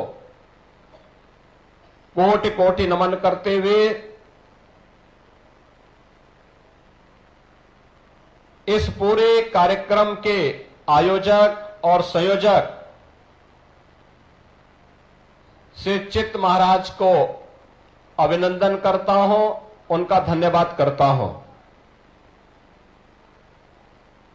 कि उन्होंने अपने पूज्य गुरुदेव श्री श्री शांति काली महाराज की स्मृति को, उनके संकल्प को इस भव्य मंदिर के रूप में, मां सिद्धेश्वरी मंदिर के रूप में यहां पर स्थापना का कार्य संपन्न करके आज इस पूरे मंदिर को त्रिपुरा क्षेत्र की जनता के लिए मां त्रिपुर सुंदरी की कृपा के साथ साथ मां सिद्धेश्वरी का भी कृपा उन पर बरसेगी, यह अपने गुरु के संकल्प को आपने आगे बढ़ाया है। इसके लिए मैं आपका हृदय से अभिनंदन करता हूं। आपको मैं कोटि कोटि बधाई देते हुए आप सबके प्रति भी मंगल में शुभकामनाएं व्यक्त करता हूं। ये हम सब के लिए अत्यंत महत्वपूर्ण क्षण है कि हम त्रिपुरा के इस पश्चिमी क्षेत्र में मां सिद्धेश्वरी के इस मंदिर की प्राण प्रतिष्ठा और उद्घाटन समारोह के साथ आज यहां पर पूज्य संत श्री श्री शांति काली महाराज की स्मृतियों के लिए भी आज उन्हें स्मरण करने के लिए यहां एकत्र हुए हैं। और यह एकत्रीकरण ऐसे समय में हुआ है जब एक ओर हम त्रिपुरा के अंदर एक लोकप्रिय सरकार के सानिध्य में जो डबल इंजन की सरकार है, डबल स्पीड के साथ विकास और त्रिपुरा के सर्वांगीण विकास के लिए कार्य कर रही है, तो दूसरी ओर हम सबके सामने धार्मिक क्षेत्र में भी हो रही प्रगति, जहां हमारे लिए उल्लेखनीय है, लेकिन वहीं बगल में आपकी हजारों किलोमीटर से जुड़ी हुई सीमा के अंदर जो हमारे बंधुगण रह रहे हैं, उनकी क्या स्थिति है, यह आप सबसे किसी से भी छुपी हुई नहीं है। बहनों और भाइयों, हम सबको इस बारे में ध्यान रखना होगा। धर्म एव हतोहंति धर्मो रक्षति रक्षिता। अगर आप धर्म की रक्षा करेंगे तो धर्म आपकी रक्षा करेगा, लेकिन अगर आप अपने स्वार्थ के लिए उस धर्म का बलिदान कर रहे हैं तो वह धर्म भी आपके साथ उसी प्रकार का व्यवहार करेगा। हमारी सनातन मान्यता रही है, यतो धर्मस् ततो जय, और यही हम सब की शिक्षा है। हम सब आज एक भारत श्रेष्ठ भारत के रूप में पूरे देश के अंदर उत्तर दक्षिण पूरब पश्चिम एक मजबूत भारत के लिए कार्य कर रहे हैं। प्रधानमंत्री मोदी जी का संकल्प, उनका सामर्थ्य और उनकी विजनरी लीडरशिप हम सबको एक नई यात्रा के साथ आगे बढ़ा रही है। और हम सब ये भी जानते हैं कि भगवान श्री कृष्ण की जब स्मृति हम सबके सामने आती है तो भगवान श्री कृष्ण एक हाथ में मुरली है तो दूसरे हाथ पे सुदर्शन भी तो है उनके हाथ में। केवल मुरली से काम नहीं चलेगा, बल्कि सुरक्षा के लिए सुदर्शन भी आवश्यक है। और सुदर्शन भी जब आपके सामने होगा तो फिर किसी श्री श्री शांति काली महाराज को अपना बलिदान नहीं देना पड़ेगा। बहनों और भाइयों, आज कितना सौहार्दपूर्ण और सुरक्षित माहौल त्रिपुरा के अंदर है। क्या यह माहौल आज से 7 वर्ष पहले, 10 वर्ष पहले क्या संभव था? क्या यह संभव था? क्या यह सुरक्षा का माहौल इस रूप में था? संभवतः नहीं। मुझे याद है जब पूज्य संत शांति काली महाराज ने आश्रम की श्रृंखला को खड़ा करके अपने कार्यक्रमों को आगे बढ़ाया था 1994 में, उनका कार्य अद्भुत था, सराहनीय था, हम सबके लिए एक नई प्रेरणा है, अभिनंदनीय है।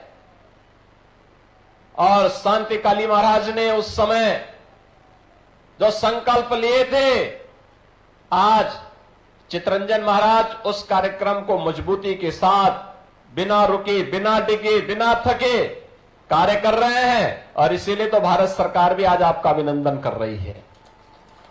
पद्म पुरस्कार भारत का सर्वोच्च पुरस्कार है, नागरिक सम्मानों में से एक है। उस पुरस्कार से आपको सम्मानित कर रही है, क्योंकि इस क्षेत्र में जिस ऊर्जा के साथ आपने काम किया है, अपने गुरु के संकल्पों को आगे बढ़ाने का कार्य किया है, वे अभिनंदनीय है। लेकिन यहां पे हमारे त्रिपुरा के महाराज भी यहां पर उपस्थित हुए हैं। हम दोनों एक ही परंपरा से जुड़े हुए हैं। उनकी मातृपक्ष भी उत्तराखंड से जुड़ी हुई है और मैं भी उत्तराखंड में, मेरा भी जन्म हुआ है। और इसीलिए एक आत्मीयता हम लोगों में है। उनका बचपन उत्तर प्रदेश में व्यतीत हुआ। उत्तर प्रदेश की राजधानी लखनऊ में, और उत्तर प्रदेश का भौगोलिक क्षेत्रफल के दृष्टि से जो सबसे बड़ा जनपद है लखीमपुर खीरी, उनका स्टेट का भी वहां पे कुछ हिस्सा है।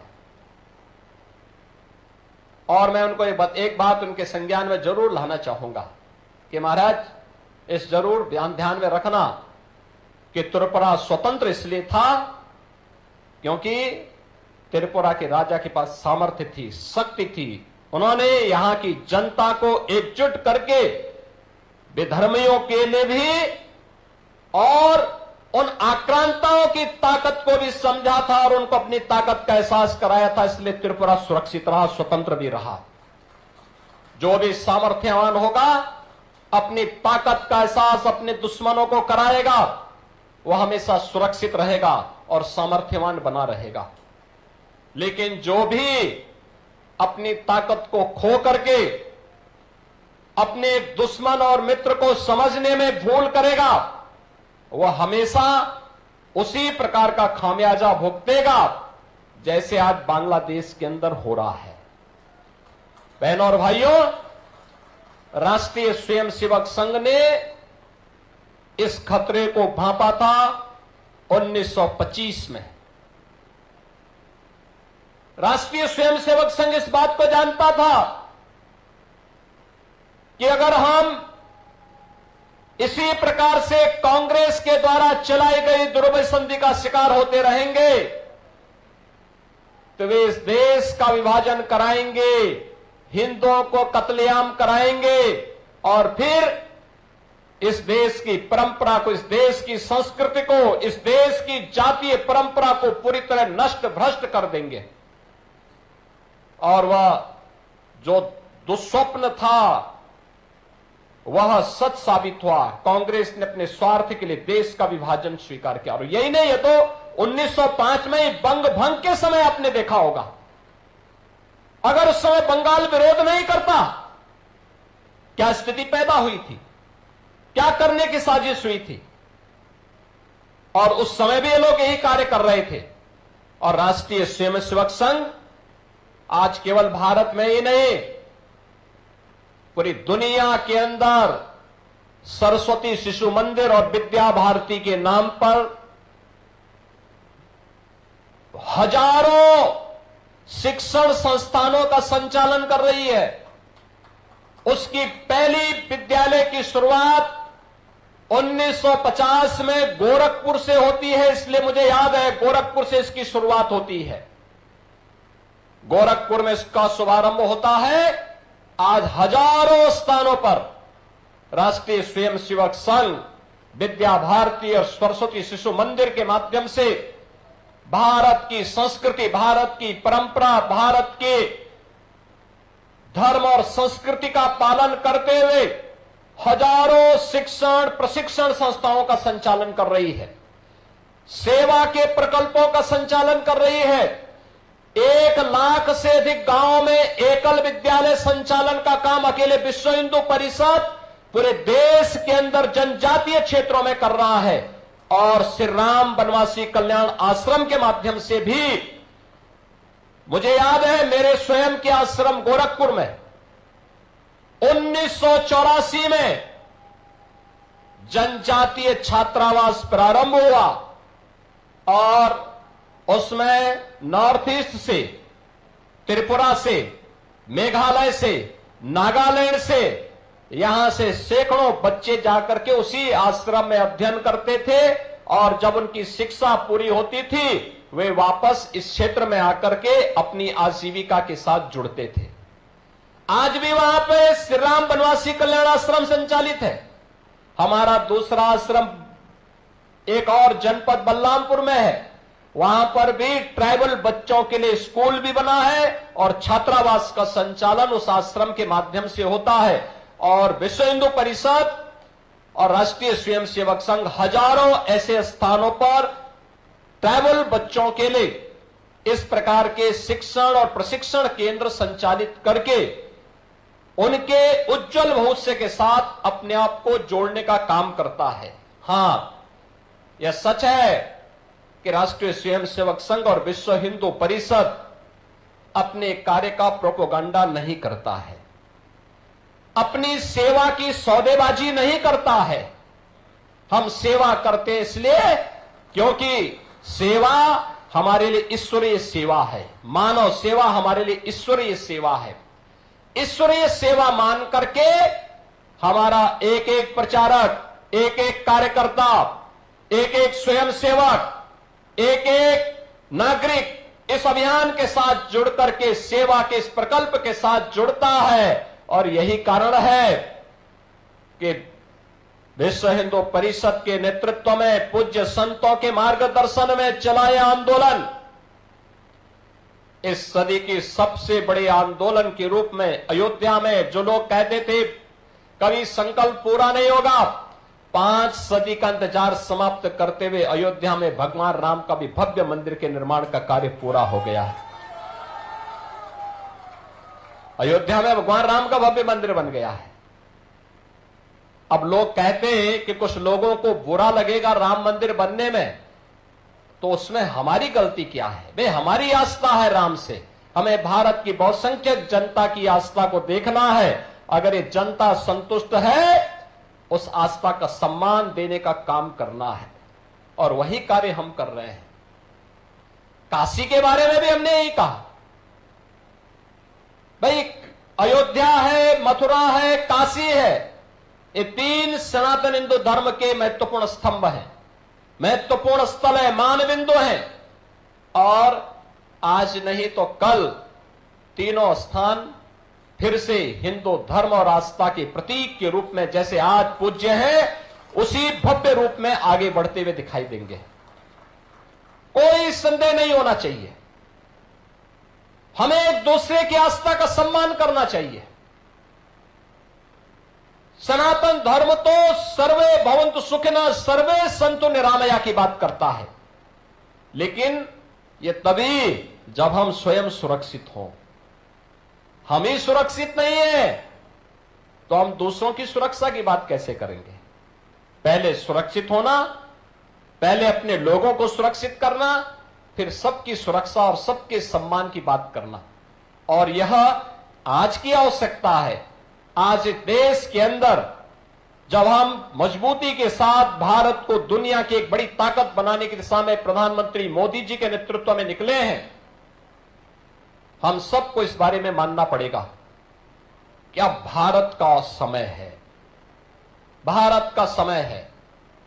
बहनों और भाइयों, मैं अभिनंदन करूंगा, आपने त्रिपुरा को पिछले 7-8 वर्षों में यहां पर डबल इंजन की सरकार आने के बाद जिस प्रकार से विकास का डबल स्पीड के साथ विकास यहां की आगे बढ़ी है, एक अंधेरे से प्रकाश की ओर आप पुनः बढ़े हैं और आज त्रिपुरा तेजी के साथ आगे बढ़ता हुआ राज्य के रूप में न केवल बड़े बड़े हाईवे बना रहा है, एयर कनेक्टिविटी की बेहतरीन सुविधा उपलब्ध करवा रहा है, बल्कि लोक कल्याणकारी कार्यों के माध्यम से लाखों गरीबों के लिए प्रधानमंत्री आवास योजना की सुविधा हो या इस सदी की सबसे बड़ी महामारी के दौरान एक एक नागरिक के घर में राशन की सुविधा फ्री में उपलब्ध करवाने का कार्य, वैक्सीन उपलब्ध करवाने का कार्य, यह कार्य पहले क्यों नहीं हो पा रहा था? पहले होने में क्या समस्या हो पा रही थी? लेकिन जब अच्छी सरकार आती तो ऐसे कार्य होते हैं, विकास के कार्य, गरीब कल्याणकारी योजनाओं का कार्य, जगह जगह कनेक्टिविटी के कार्य, इलेक्ट्रिसिटी पहुंचाने का कार्य, हर घर नल के माध्यम से लोगों को शुद्ध पेयजल उपलब्ध करवाने का कार्य, हर घर में शौचालय पहुंचाने का काम, ये डबल इंजन की सरकार ने तो भेदभाव नहीं किया, भारतीय जनता पार्टी ने तो भेदभाव नहीं किया किसी के साथ। सबका साथ, सबका विकास हमारा संकल्प है, मोदी जी का मंत्र है, हमने उसे अंगीकार किया है, बिना भेदभाव के सबको पहुंचाएंगे। लेकिन अगर कोई सुरक्षा में सेंध लगाएगा तो सुरक्षा में सेंध लगाने का जवाब भी देने के लिए तत्पर होना ही पड़ेगा। और उसी दिशा से आज यहां पर हम चितरंजन महाराज के इस कार्यक्रम के साथ जुड़े हुए हैं। याद रखना, ईश्वरीय ताकत तभी आपके साथ फलीभूत होती है जब आप भी कार्य करेंगे, आप भी बढ़ेंगे। और मैं तो अभिनंदन करूंगा कि इतनी बड़ी संख्या में संतों की उपस्थिति यहां पर इतनी बड़ी संख्या में संतगण अगर जुड़ जाएंगे किसी कार्य में तो उसको तो सुरक्षित होना ही होना है, क्योंकि संत प्रतिनिधि हैं, ईश्वरीय सत्ता के प्रतिनिधि के रूप में इस धराधाम पर आकर के लोग कार्य कर रहे हैं। और जैसे चित्त महाराज ने कार्य किया है, हमारे यहां बोलते हैं ना, ब्रह्मा विष्णु और महेश, ये तीन शक्ति के प्रतीक हैं, सत, चित्त और आनंद।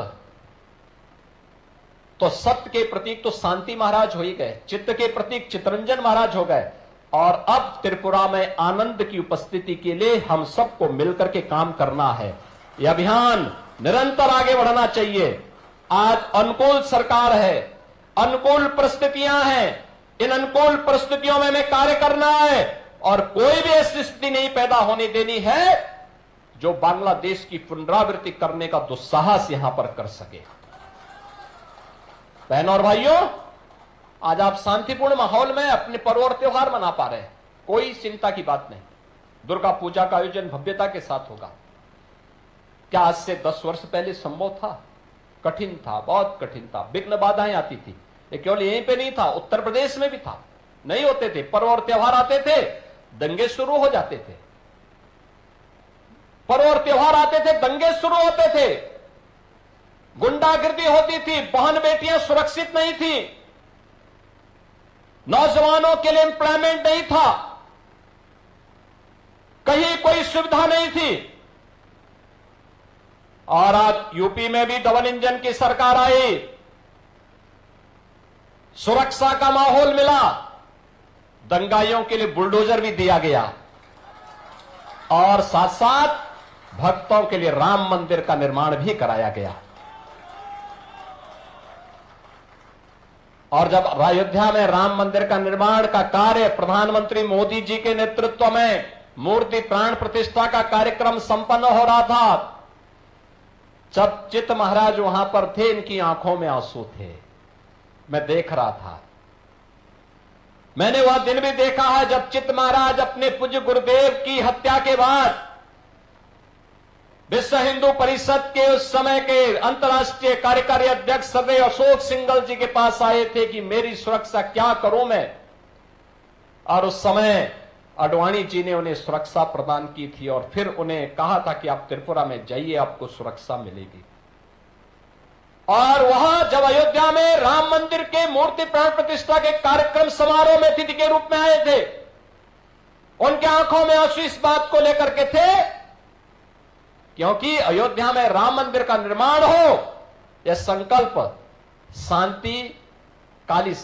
शांति काली महाराज का भी संकल्प था। अपने गुरु के संकल्प को पूरा होते हुए देख करके उनकी आंखों में आंसू थे कि मेरे गुरु की आत्मा को शांति मिल रही होगी कि हमारा एक संकल्प पूरा हो रहा है, और इसीलिए वह वहां पर उस कार्यक्रम के साथ जुड़े थे।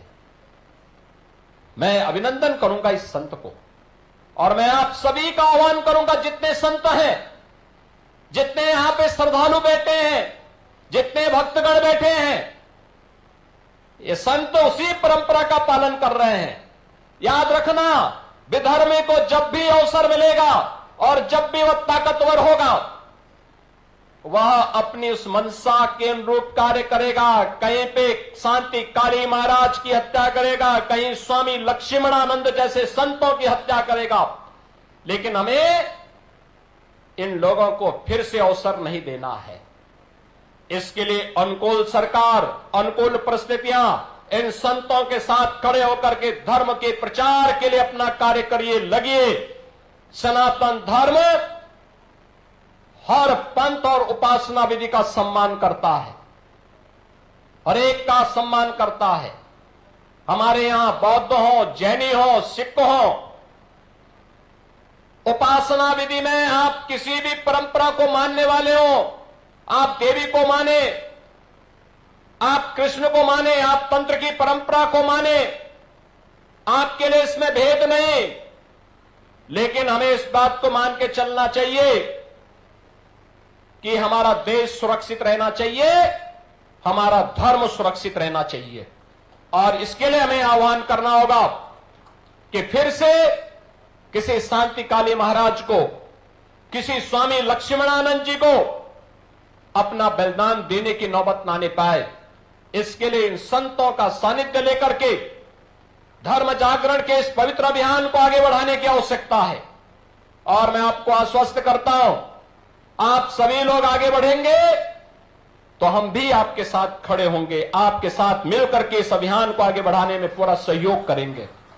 मैं भी आपको इस बात के लिए आश्वस्त करता हूं, हर प्रकार का सहयोग हम लोग करेंगे। ये डबल इंजन सरकार के मुखिया स्वयं त्रिपुरा के अंदर डॉक्टर मानिक सरकार जी यहां बैठे, शाह जी यहां बैठे हैं, मानिक शाह जी यहां बैठे हैं, श्री विप्लव देव जी यहां बैठे हैं, श्री राजीव भट्टाचार्य जी यहां बैठे हैं, हमारे तमाम यहां त्रिपुरा के महाराज यहां बैठे हैं, हमारे पूज्य संत जन यहां बैठे हैं। इन सबका सानिध्य एक साथ मिलकर के बनेगा तो त्रिपुरा को फिर से माता त्रिपुर सुंदरी के पवित्र धाम के रूप में विकसित होने में, एक विकसित राज्य के रूप में, आत्मनिर्भर राज्य के रूप में स्थापित होने में बहुत देर नहीं लगने वाली है। अब अच्छी दिशा में एक कार्य आगे बढ़ चुका है और हमें उस दिशा में मिलकर के फिर कार्य करना है, लेकिन अपने मित्र और शत्रु को पहचानने की ताकत को भी पालना होगा। अगर हम पालेंगे, अगर हम सही तरीके से ही दिशा में आगे बढ़े तो हमारा भविष्य उज्जवल होगा, कोई हमारा बाल बांका नहीं कर पाएगा। और हमें इस दिशा में पूरी पवित्र हृदय के साथ आगे बढ़ने की आवश्यकता है। मैं यहां पर से चित्त महाराज को इस बात के लिए अभिनंदन करूंगा, उन्होंने बहुत वो किया। यद्यपि यहां पर जो कार्यक्रम था शांति काली महाराज का, उनका बलिदान दिवस 27 अगस्त को पड़ता है और उस दिन हमारा कार्यक्रम यहां पर था। यहां पर उस समय एक आपदा आ गई थी, कार्यक्रम स्थगित हुआ और मैं भी इस बात को मानता था कि हो सकता है कार्यक्रम हो गया हो, लेकिन डॉक्टर मानिक शाह जी का फोन और पूज्य संत चितरंजन महाराज स्वयं लखनऊ पधारे। उन्होंने कहा कि मैं तो कार्यक्रम हम लोगों का वहां पर तभी होगा जब पूज्य संतों का सानिध्य मिलेगा और आप भी उस कार्यक्रम में अगर भागीदार बनेंगे तो हमें अच्छा लगेगा। मैंने कहा भाई आपके पूज्य गुरुदेव ने धर्म के लिए, देश के लिए अपने आप को बलिदान किया, हमारा दायित्व तो बनता है कि उनकी स्मृतियों को आगे बढ़ाने के लिए कुछ भी योगदान कर सकें। जब आप कहेंगे हम आपके बीच उपस्थित होंगे। और आज बहनों और भाइयों, मुझे बहुत अच्छा लगा आपकी श्रद्धा देख करके, आपका समर्पण देख करके, धर्म के प्रति आपकी निष्ठा देख करके, अपने इन जनजातीय बंधुओं के बीच में रह करके 150 बच्चे इस आश्रम में रह करके शिक्षा का अध्ययन कर रहे हैं।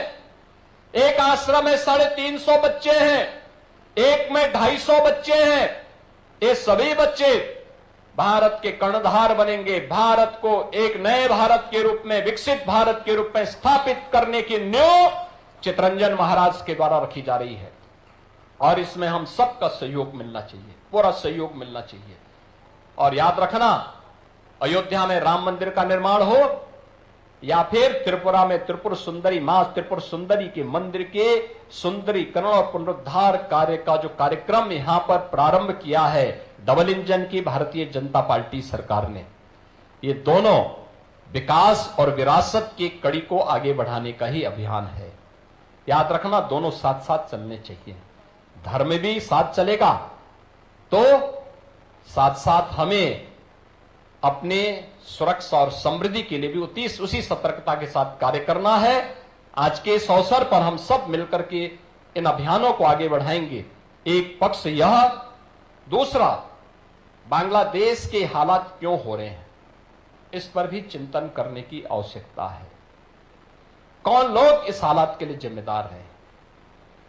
1947 के पहले कौन लोग थे जो लोग भारत के विभाजन का पक्षधर बनकर के मुस्लिम लीग की मंशा को और कांग्रेस की सत्ता लोलुपता के चक्कर में पड़ करके भारत के दुर्भाग्यपूर्ण विभाजन के लिए जिम्मेदार हैं?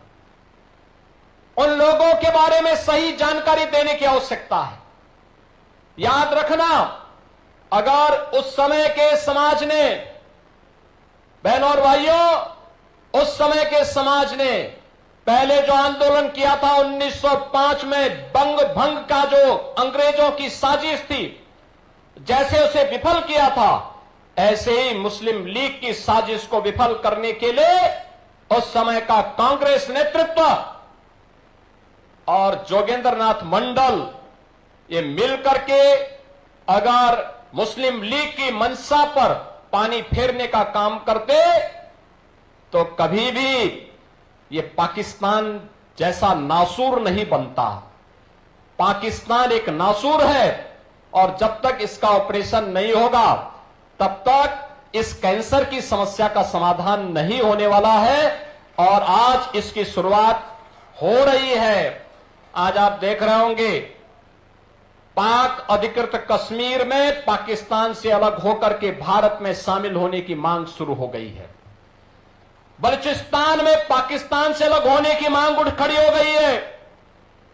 और एक पाकिस्तान जब तक इस धरती पर है, याद रखना, यह मानवता का कैंसर है।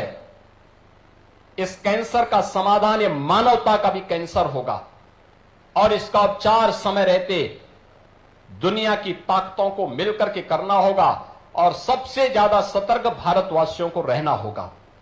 निश्चित ही समाधान के रास्ते निकलेंगे। एक विकसित और आत्मनिर्भर भारत की परिकल्पना के लिए पूज्य संतों के सानिध्य में उनके संकल्पों के साथ आगे बढ़ते हुए हम डबल इंजन सरकार के कार्यों को मजबूती के साथ जमीनी धरातल पर उतारने का कार्य करेंगे। मां त्रिपुर सुंदरी, मां सिद्धेश्वरी देवी और यहां पे पूज्य संत शांति काली महाराज के श्री चरणों में नमन करते हुए आप सबको इस पूरे अभियान के प्रति, इस पूरे कार्यक्रम के लिए अपनी शुभकामनाएं देता हूं, बधाई देता हूं। चित्त महाराज को हृदय से अभिनंदन करता हूं और यहां की सरकार को भी, जिन्होंने इस पूरे कार्यक्रम के साथ त्रिपुरा काउंसिल के हमारे यहाँ पे त्रिपुरा के महाराज यहाँ पर आए हैं, इनको भी, इनकी पूरी टीम को भी हृदय से धन्यवाद देते हुए कि वे निरंतर त्रिपुरा के विकास के साथ मिलकर के हम उन सपनों को साकार करें जो एक सुरक्षित और समृद्ध त्रिपुरा की परिकल्पना को साकार कर सकता हो। वह परिकल्पना डबल इंजन की सरकार करके दिखाएगी। आज के इस अवसर पर आप सबको मैं मां त्रिपुर सुंदरी और मां सिद्धेश्वरी का आशीर्वाद और उनकी कृपा निरंतर प्राप्त होती रहे। शांति काली महाराज का आशीर्वाद आप सबके ऊपर बना रहे, इस कामना के साथ इस पूरे कार्यक्रम के प्रति मैं अपनी मंगल में शुभकामनाएं देता हूं। धन्यवाद।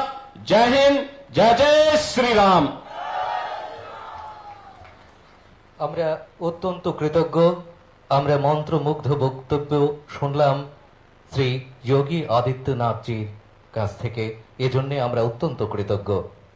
আমাদের সামনে যে ভব্য মন্দির দাঁড়িয়ে রয়েছে তার আর্কিটেকচার নির্মাণ করেছেন শ্রী নিতিন রাঠোর মহোদয়।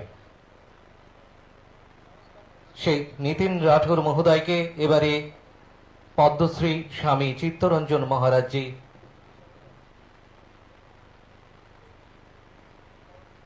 मंच पर परम पूजनीय स्वामी चित्तरंजन महाराज को आज के इस समारोह के उद्घाटनकर्ता द्वारा अंगवस्त्र भेंट करते हुए এবারে মঞ্চে ডেকে নেব শ্রী নিতিন রাঠোর মহোদয়কে। তিনি এই মন্দিরের আর্কিটেকচার নির্মাণ করেছেন। তাকে এবারে স্মারক উপহারের মধ্য দিয়ে শুভেচ্ছা জানাবেন পদ্মশ্রী স্বামী চিত্তরঞ্জন মহারাজ মহোদয়।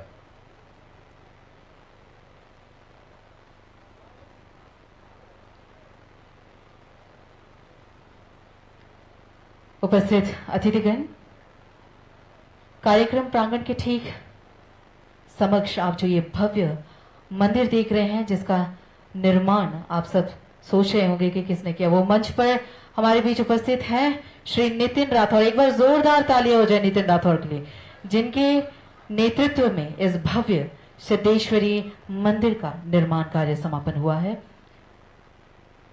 परम पूजनीय पद्मश्री महाराज चित्तरंजन उनको इस उनके नेक कार्य के लिए सम्मान करते हुए ऋषा एवं त्रिपुरेश्वरी माता के मंदिर का एक स्मृति चिन्ह उन्हें भेंट करते हुए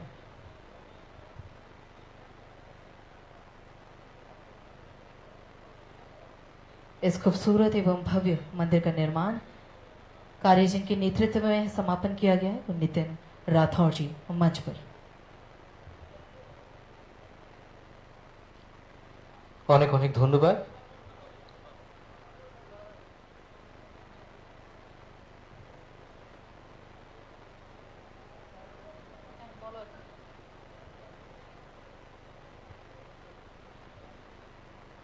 এবারে সবাইকে ধন্যবাদ জানিয়ে বক্তব্য রাখবার জন্য বিনম্রভাবে অনুরোধ রাখছি পদ্মশ্রী স্বামী চিত্তরঞ্জন মহারাজ মহোদয়ের প্রতি।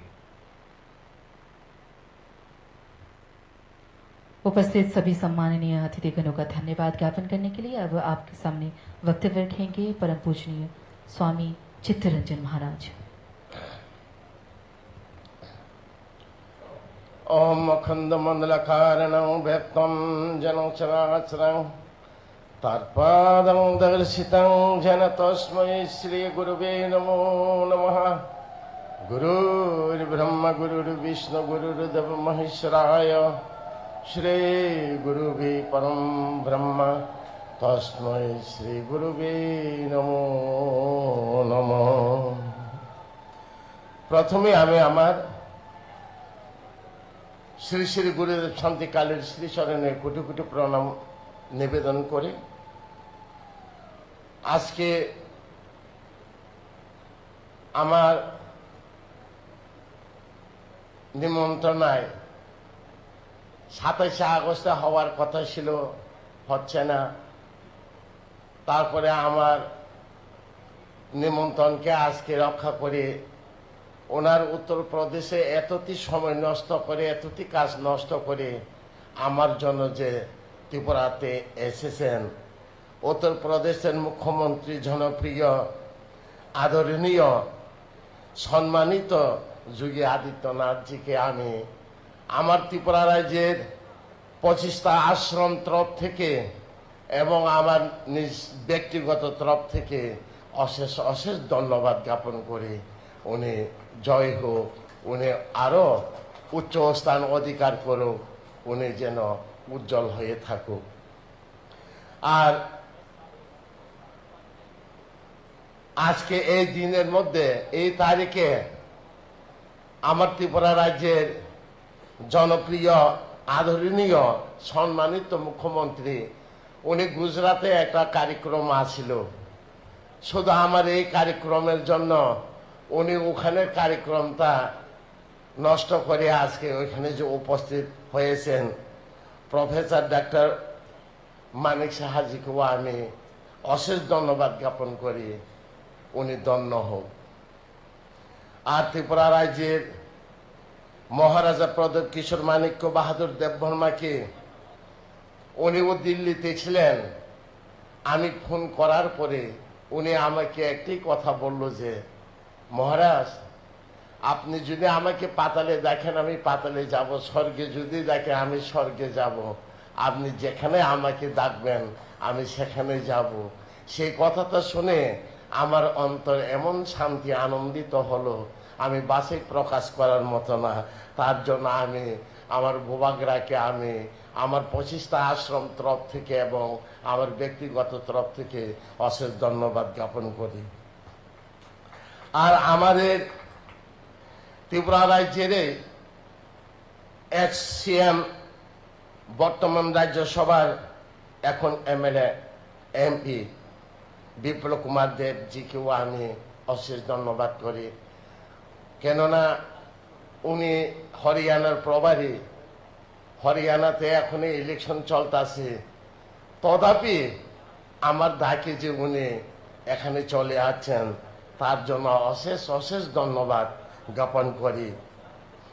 আর বিশ্ব হিন্দু পরিষদের আমাদের কার্যকর্তা, আমি কেন বিশ্ব হিন্দু পরিষদকে এত ভালোবাসি, যে সময় ত্রিপুরা রাজ্যের আমার গুরুদেব শান্তিকালীকে গুলি করে হত্যা করা হয়েছিল এই দুশ্মনরা, সে সময় আমার বড় ভাইকে কিডন্যাপ করে অপহরণ করে নিয়ে গিয়েছিল। 3 দিন 3 রাত জঙ্গলে রাখার পরে আমাকে বলেছিল, বড় ভাইকে বলেছিল তোমার ছোট ভাইকে বলো সাধু ড্রেস টাক করে গরিব বসে থাকার জন্য, নইলে আমাকে যেখানে দেখে সেখানে গুলি অর্ডার হয়ে গেছে।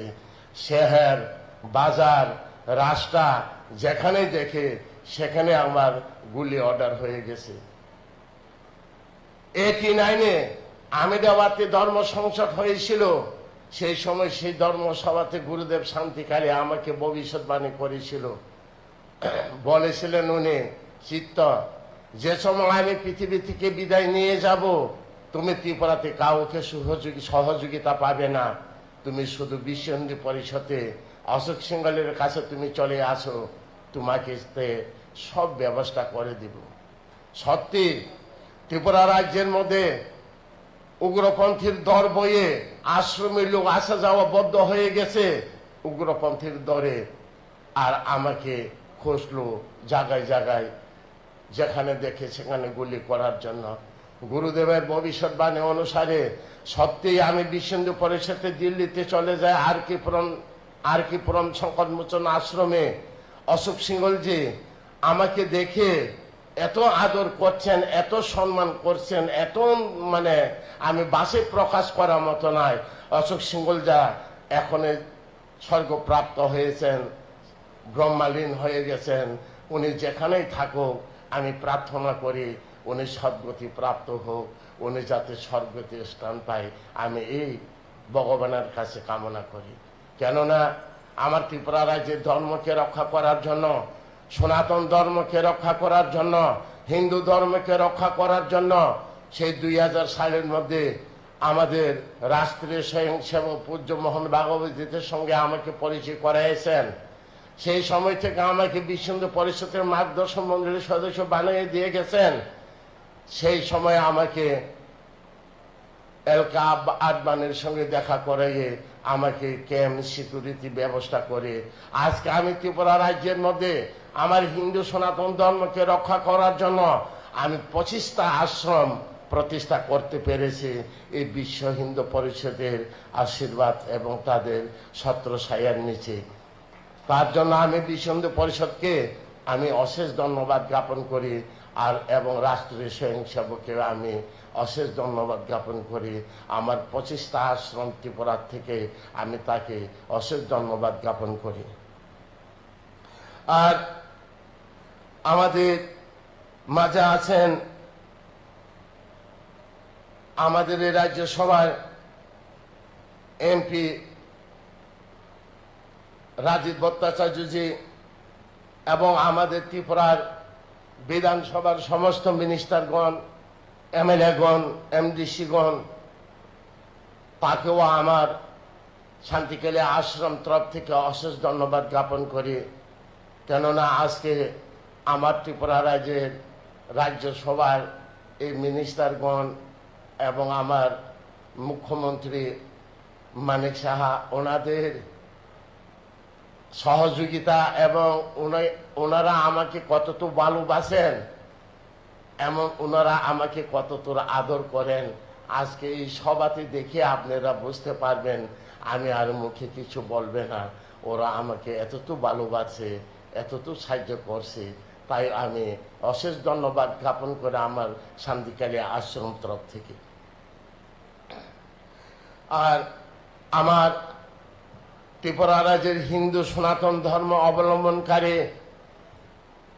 হিন্দু সনাতন ধর্মের জন্য যেটা নিবেদিত প্রাণ, তারপরে যে আমাদের সাধু সন্ন্যাসী গুরুজন, তাদেরকেও আমি আমার আশ্রম তরফ থেকে নমন জানাই। কেননা আমাদের হিন্দু সনাতন ধর্মকে রক্ষা করার জন্য ওরা ড্রেসধারী গুরু গোসাইগণ এখানে যে সব মন মন্দিরের সাধু সন্ন্যাসীগণ উপস্থিত হয়েছেন, তাদেরকেও আমার আশ্রম তরফ থেকে ধন্যবাদ জ্ঞাপন করি এবং নমন করি। আমি ওনাদের কাছে এতটুকু অনুরোধ রাখতে চাই, টাউন বন্দরের শহরে মঠ মন্দির করে আশ্রম করে মনে করো না আমরা সাধুরা বেঁচে গেছে। বাঁচতে হবে পাহাড়ত্র এলাকা, সব জায়গায় আমাদের ধর্ম যদি রক্ষা হয় তাহলে আমরা সাধু সন্তদের রক্ষা এবং শান্তি। কেননা ধর্মকে আজ রক্ষা করো, তারপরে সাধুদের রক্ষা হবে। নৌকাকে আগে বাঁচাও, তাইলে মাঝি রক্ষা হবে। নৌকায় যদি না বাঁচে মাঝি কোথায় রক্ষা হবে? ধর্মই যদি না বাঁচে তাহলে সাধুদের কি দাম আছে? আগে ধর্মকে রক্ষা করো, শুধু নিজের মঠ মন্দিরকে ভেবো না আমার মঠ মন্দির দিয়ে আমি সন্তুষ্ট না। তোমার মঠ মন্দির ঘুরে যদি আগুন লেগে আয়ে আপনি থাকবেন কোথায়? জঙ্গল ঘুরে যখন আগুন লাগে পাখি থাকবে কোথায়? হ্যাঁ, সেই দিকে ভেবে আগে ধর্মকে রক্ষা করতে চিন্তা করো। আমাদের সাধু সন্ত মণ্ডলীকে আমি এটাই অনুরোধ জানাই যে আমাদের ত্রিপুরা আমাদের হিন্দু সনাতন ধর্মকে যাতে রক্ষা করে। তার জন্য মঞ্চে উপস্থিত আমাদের হিন্দু সনাতন ধর্মের জন্য নিবেদিত প্রাণ সাধু সন্তগণকে আমি এতটুকুই জানাইতে চাই। ত্রিপুরা রাজ্যে সমস্ত মিডিয়াগণ, সমস্ত আমার মিডিয়াগণ, ওনাদেরকে আমি আমার শান্তিকালী আশ্রম তরফ থেকে আমি অশেষ ধন্যবাদ জ্ঞাপন করি। ওনারা আজকে এখানে অনুষ্ঠান এবং সমস্ত ত্রিপুরা রাজ্যের শান্তিকালী আশ্রম এবং সমস্ত ত্রিপুরা আমাদের হিন্দু সনাতন ধর্ম সত্যিকে প্রকাশ করে জয় করে নিয়ে যাওয়া, সমস্তের ঘরে ঘরে কানে কানে পুষিয়ে দেওয়ার জন্য তাদেরকেও আমি অশেষ ধন্যবাদ জ্ঞাপন করি। আর আমাদের ত্রিপুরা রাজ্যের সমস্ত ডিপার্টমেন্টের অফিসার এবং কার্যকর্তাগণ, যে আমাদের দুটি ব্লকের যতটি ডিপার্টমেন্টের কার্যকর্তাগণ যতটুকু এই আশ্রমের জন্য পরিশ্রম করেছেন এবং রাত 12টা 1টা পর্যন্ত এখানে এই আশ্রমকে উজ্জ্বল করার জন্য পরিশ্রম করেছেন, তার জন্য আমি আমার আশ্রম তরফ থেকে আমি অশেষ অশেষ ধন্যবাদ জ্ঞাপন করি।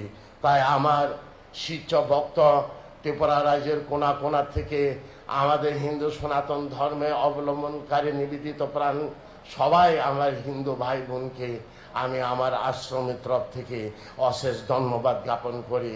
কেননা আমাদের রাষ্ট্রীয় ধর্ম রক্ষা করার জন্য, আমাদের রাষ্ট্রীয় ধর্মকে জয় করার জন্য, আমাদের সনাতন হিন্দুকে জয় করার জন্য আজকে নিজ নিজ মূল্যবান সময়কে ফেলিয়ে আজকে এই আশ্রমে সবার একত্র হয়ে আছেন। আমাদের উত্তরপ্রদেশের মুখ্যমন্ত্রীকে স্বাগত জানানোর জন্য উপস্থিত হয়েছেন। তার জন্য আমি আরও বেশি ওনাদেরকে আমার অন্তর থেকে অশেষ ধন্যবাদ জ্ঞাপন করি। আমি আর বেশি সময় নেব না। সমস্ত উপস্থিত আমার ত্রিপুরা রাজ্যের আমার ধর্ম অবলম্বনকারীগণকে আমি অশেষ অশেষ ধন্যবাদ জ্ঞাপন করি। আমার কিছু কথা এখানে বিরাম রাখছি। জয় ভারত মাতা কে জয়, জয় ভারত माता के जय, जय गुरुदेव शांति काली के जय। ओम शांति। परम पूज्य स्वामी चित्तरंजन महाराज का बहुत बहुत आभार, उनके बहुमूल्य वचनों से उपस्थित सभी अतिथिगणों का धन्यवाद ज्ञापन करने के लिए। और इसी के साथ इस भव्य समारोह माता श्वेतेश्वरी मंदिर का शुभारंभ का ये जो भव्य कार्यक्रम है वो यही समाप्त होता है।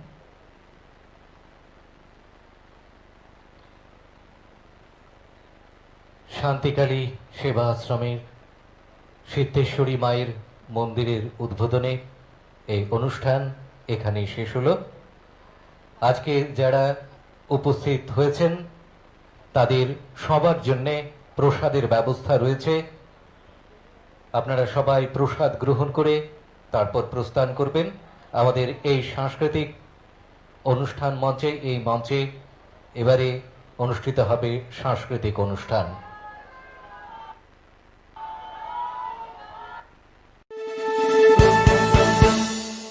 আপনি দেখছেন নিউজ নাও, আমরা জানি কোনটা খবর। আপনি দেখছেন নিউজ নাও, আমরা জানি কোনটা খবর। আপনি দেখছেন নিউজ নাও, আমরা জানি কোনটা খবর।